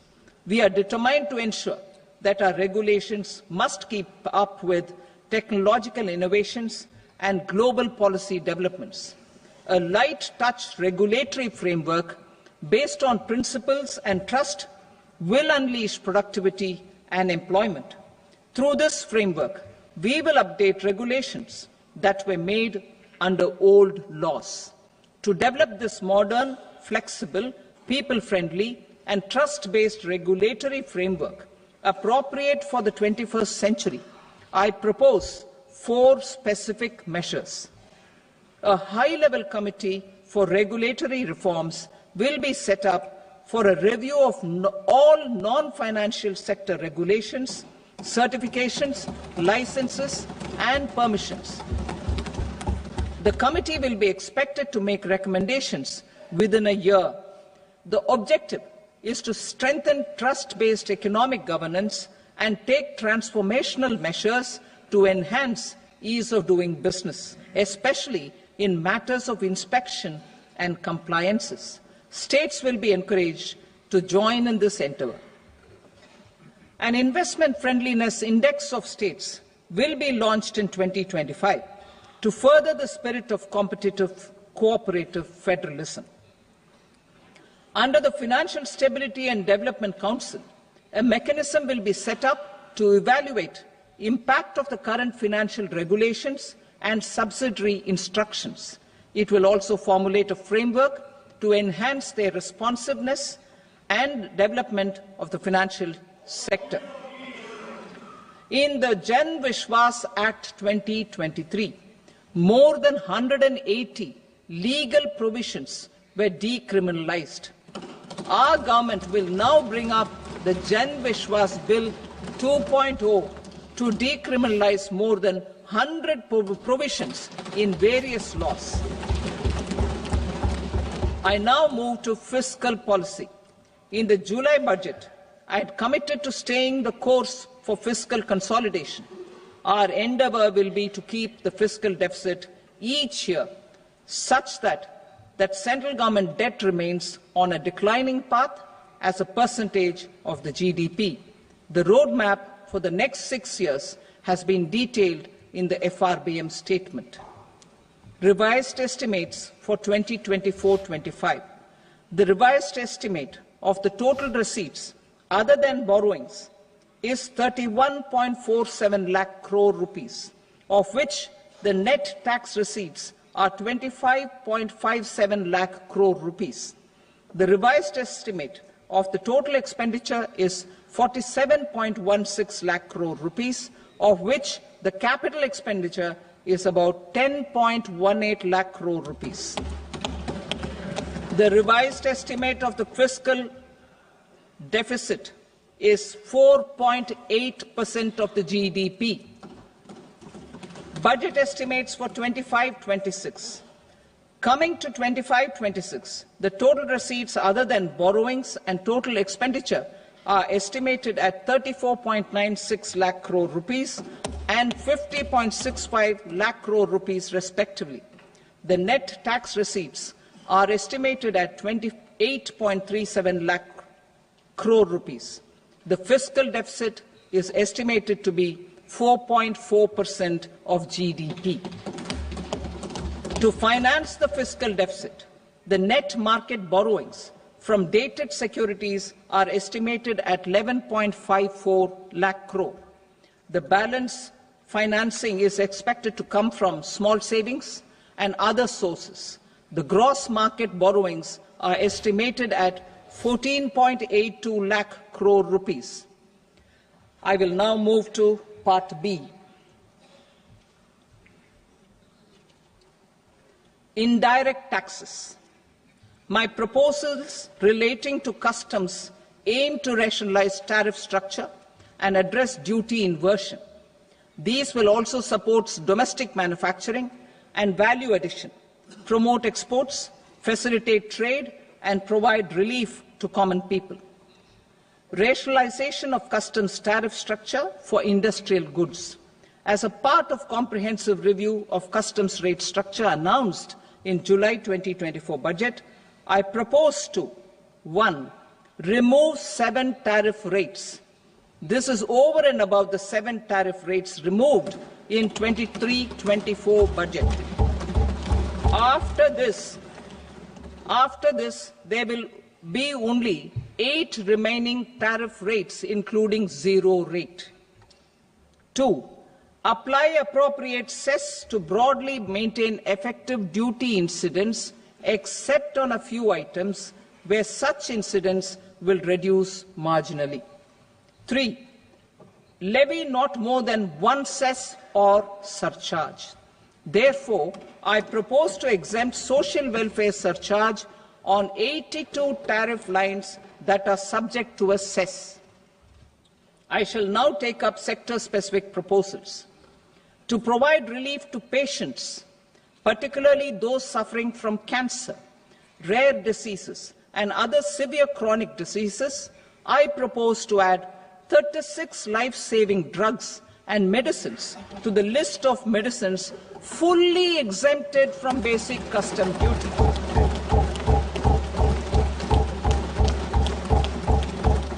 I also propose to add 6 life-saving medicines to the list attracting concessional custom duty of 5%. Full exemption and concessional duty will also respectively apply on the bulk drugs for manufacture of the above.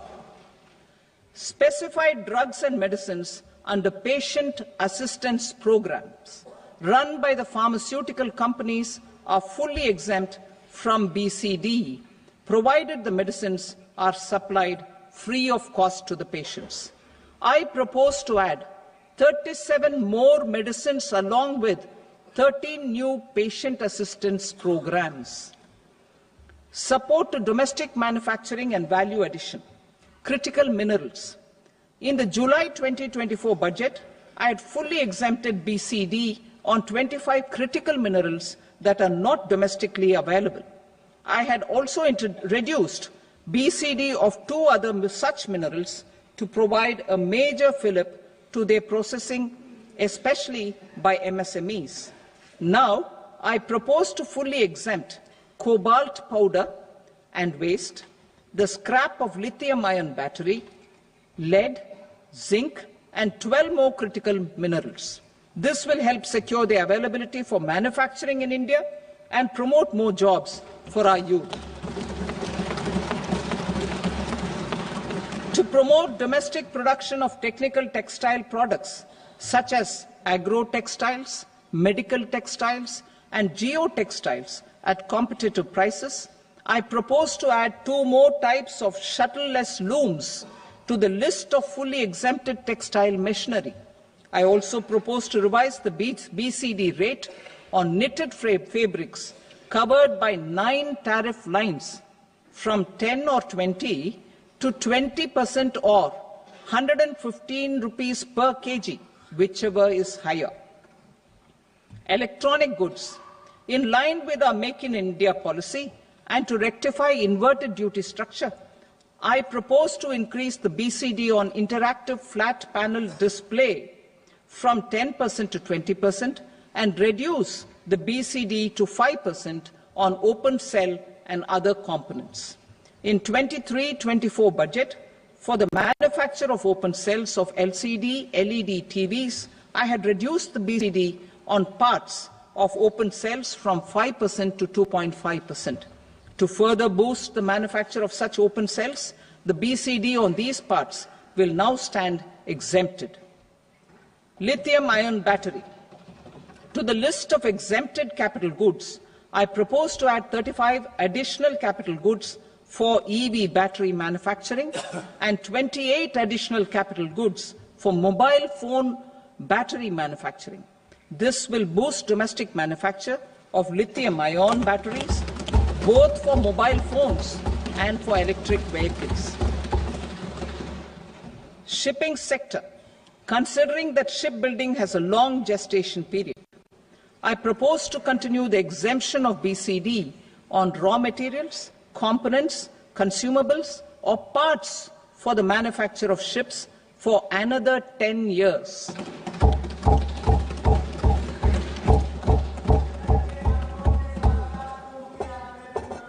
I also propose the same dispensation for shipbreaking to make it more competitive. Telecommunication.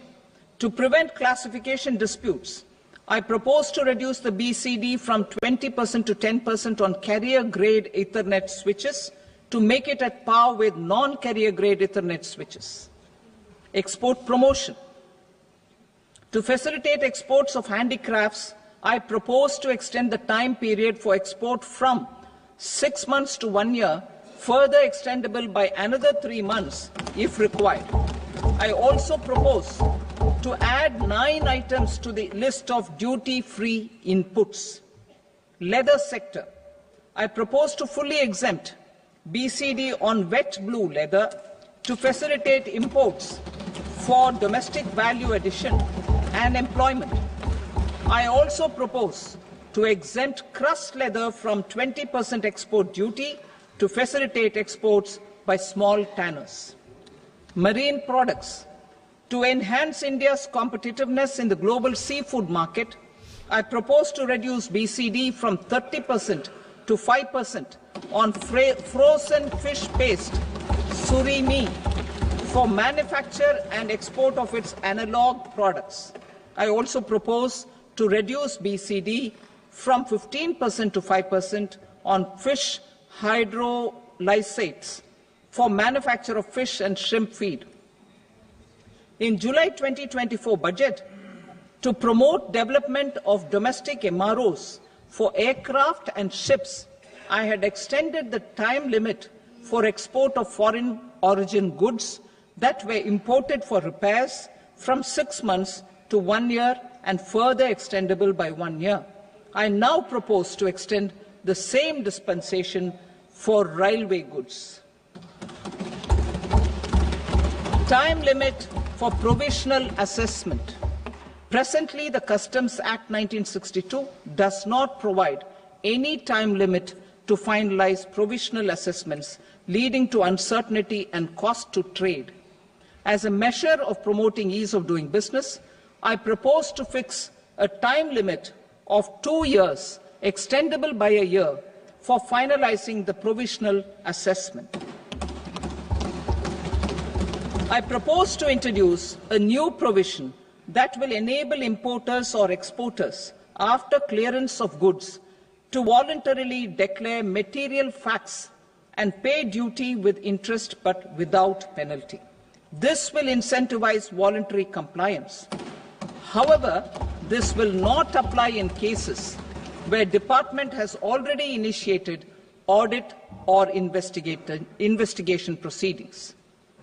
For industry to better plan their imports, I propose to extend the time limit for the end use of imported inputs in the relevant rules from 6 months to 1 year.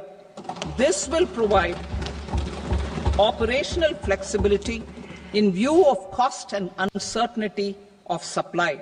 Further, such importers will now have to file only quarterly statements instead of a monthly statement.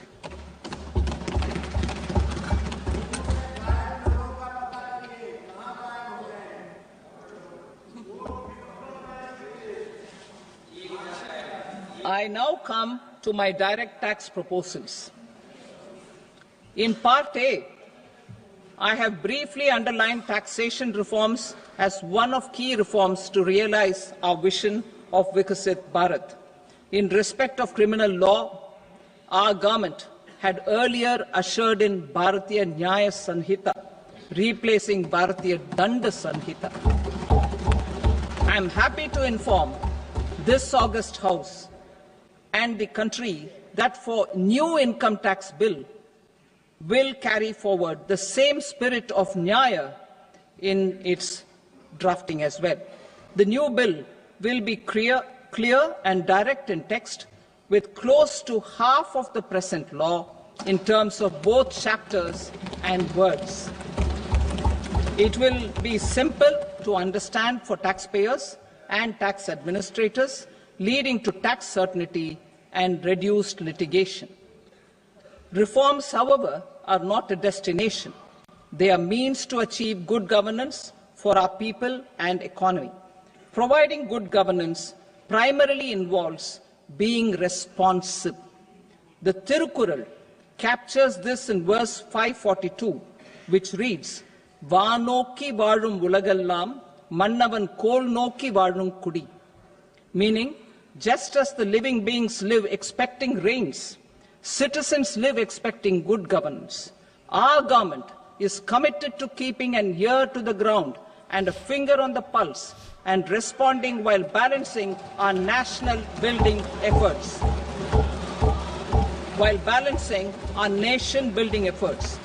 The following measures will detail just how our government will, under the guidance of PM Modi, has taken steps to understand and address.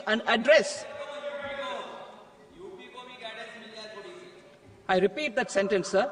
The following measures will detail just how our government, under the guidance of PM Modi, has taken steps to understand and address the needs voiced by our citizens. My tax proposals are guided by this spirit. The objectives of my proposals are as follows. Personal income tax reforms with special focus on middle class. Rationalization of TDS and TCS for easing difficulties. Encouraging voluntary compliance. Reducing compliance burden. Ease of doing business, employment and investment. I will come to my proposal on personal income tax towards the end. TDS and TCS, rationalization for easing difficulties. I propose to rationalize tax deduction at source, TDS, by reducing the number of rates and thresholds above which TDS is deducted. Further, threshold amounts for tax deduction will be increased for better clarity and uniformity. The limit for tax deduction on interest for senior citizens is being doubled from the present 50,000 rupees to 1 lakh rupees.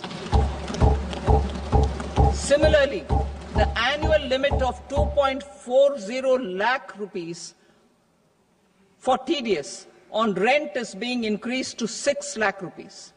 This will reduce the number of transactions liable to TDS, thus benefiting small taxpayers receiving small payments. The threshold to collect tax at source, the TCS, on remittances under RBI's liberalized remittance scheme, the LRS, is proposed to be increased from 7 lakh to 10 lakhs. I also propose to remove TCS on remittances for education purposes, where such remittances is out of a loan taken from a specified financial institution. Both TDS and TCS are being applied on any transaction related to sale of goods. To prevent such compliance difficulties, I propose to omit the TCS. I also propose that the provisions of the higher TDS deduction will now apply only in non-PAN cases. In July 2024, the delay for payment of TDS up to the due date of filing statement was decriminalized. I propose to provide the same relaxation to TCS provisions as well. The government under the leadership of Prime Minister Modi believes in Sabka Saath, Sabka Vikas, Sabka Vishwas and Sabka Prayas. In line with this, we brought in updated return facility in 2022 for voluntary compliance by taxpayers who had omitted to report their correct income. Our trust in taxpayers was proved right. Nearly 90 lakh taxpayers voluntarily updated their incomes by paying additional tax. Taking this trust further, I now propose to extend the time limit to file updated returns for any assessment year from the current limit of 2 years to 4 years. I propose to reduce the compliance burden for small charitable trusts and institutions by increasing their period of registration from 5 years to 10 years. It is also proposed that disproportionate consequences do not arise for minor defaults such as incomplete applications filed by charitable entities. Presently, taxpayers can claim the annual value of self-occupied properties as nil only on the fulfillment of certain conditions. Considering the difficulties faced by taxpayers, it is proposed to allow the benefit of 2 such self-occupied properties without any condition.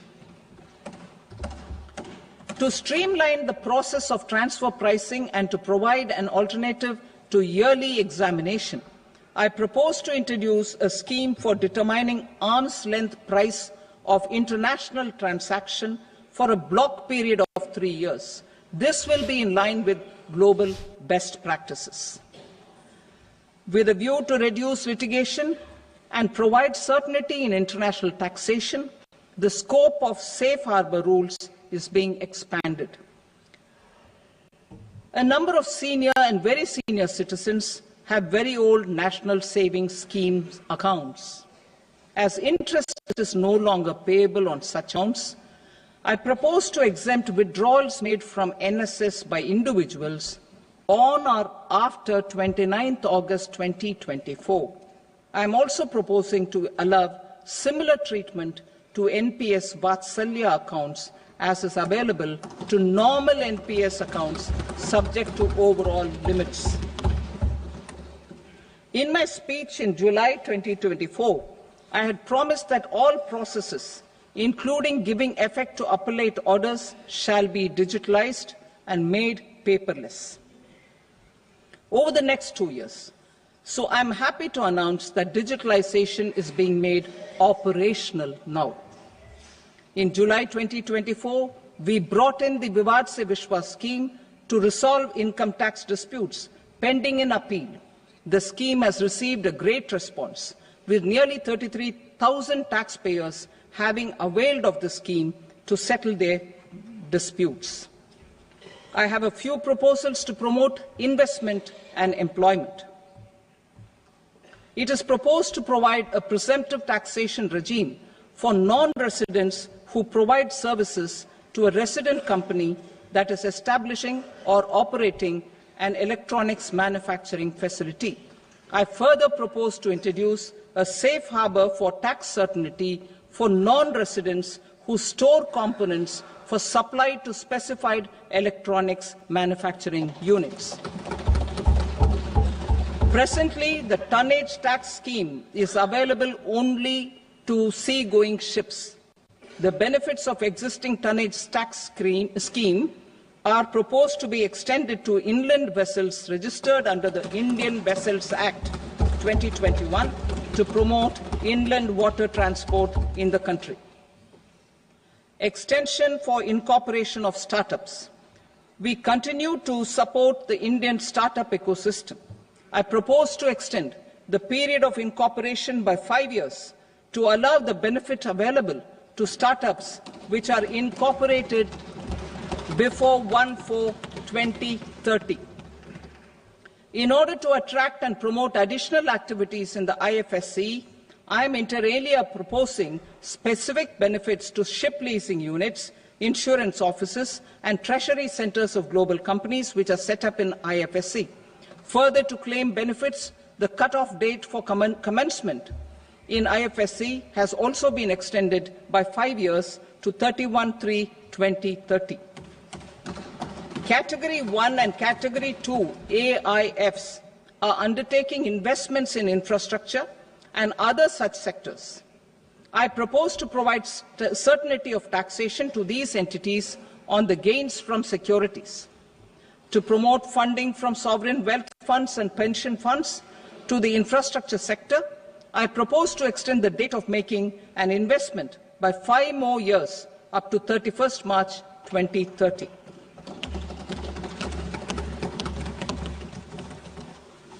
Personal income tax reforms with special focus on middle class.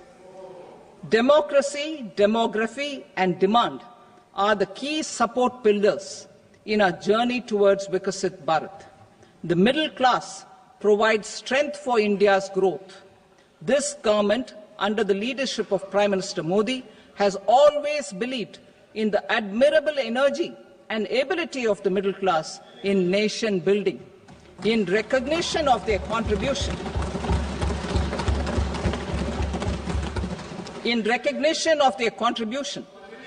we have periodically reduced their tax burden. Right after 2014, the nil tax slab was raised to 2.5 lakhs of rupees, which was further raised to 5 lakh rupees in 2019 and to 7 lakh rupees in 2023. This is reflective of our government's trust on the middle class taxpayers. I am now happy to announce that there will be no income tax payable up to income of 12 lakh rupees.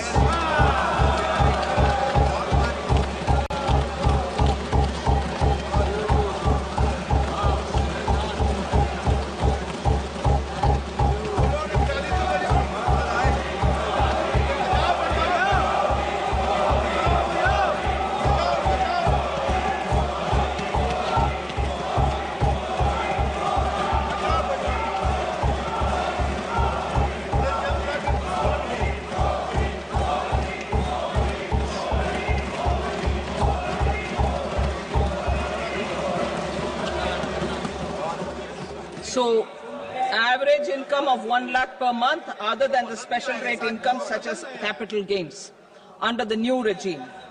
This limit will be 12.75 lakh for salaried taxpayers due to the standard deduction of 75,000. Slabs and rates are being changed across the board to benefit all taxpayers. The new structure will substantially reduce the taxes of the middle class and leave more money in their hands, boosting household consumption, savings, and investment. In the new tax regime, I propose to revise tax rate structures as follows: 0 to 4 lakh rupees nil, 4.8 lakh rupees to 4 to 8 lakh rupees 5%, 8 to 12 lakh rupees 10%, 12 to 16 lakh rupees 15%, 16 to 20 lakh rupees 20%, 20 to 24 lakh rupees 25%, and above 24 lakh rupees 30%. To taxpayers up to 12 lakh of normal income other than special rate income such as capital gains. I read that again. To taxpayers up to 12 lakh of income other than special rate income such as capital gains, tax rebate is being provided in addition to the benefit due to slab rate reduction in such a manner that there is no tax payable by them. The total tax benefit of slab rate changes and rebate at different income levels can be illustrated with a few examples. A taxpayer in the new regime with an income of 12 lakh rupees will get a benefit of 80,000 rupees in tax, which is 100% of tax payable as per the existing rates. A person having income of 18 lakh rupees will get a benefit of 70,000 rupees in tax, that is 30% of tax payable as per existing rates. A person with an income of 25 lakh gets a benefit of 1,10,000 rupees, that is 25% of his tax payable as per existing rates. Details of my tax proposals are given in the annexure. As a result of these proposals, Honorable Speaker, sir, revenue of about 1 lakh crore in direct taxes and 2,600 crores in indirect taxes will be foregone. Mr. Speaker, sir, with this, I commend the budget to this august House.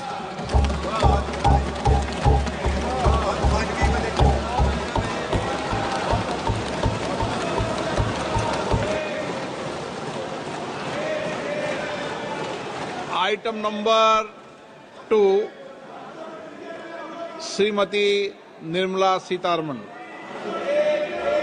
Sir, with your permission, I rise to lay on the table the following statements under Section 3(1) of the Fiscal Responsibility and Budget Management Act 2003, medium-term fiscal policy cum fiscal policy strategy statement and macroeconomic framework statement. Item number 3, Srimati Nirmala Sitharaman.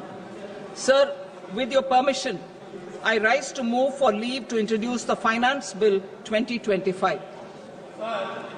प्रश्न ये है कि विधेयक को पुनर्स्थापित करने की अनुमति प्रदान की जाए. जो सदस्य इसके पक्ष में हाँ कहें, जो सदस्य विरोध में ना कहें. मेरे विचार में निर्णय हाँ वालों के पक्ष में हुआ. हाँ वालों के पक्ष में अनुमति प्रदान की जाती है. माननीय मंत्री जी, अब विधेयक को पुनर्स्थापित करें. Sir, I introduce the bill. Thank you. सभा की कार्रवाई सोमवार दिनांक 3 फरवरी 2025 को प्राप्त 11 बजे तक के लिए स्थगित की जाती है.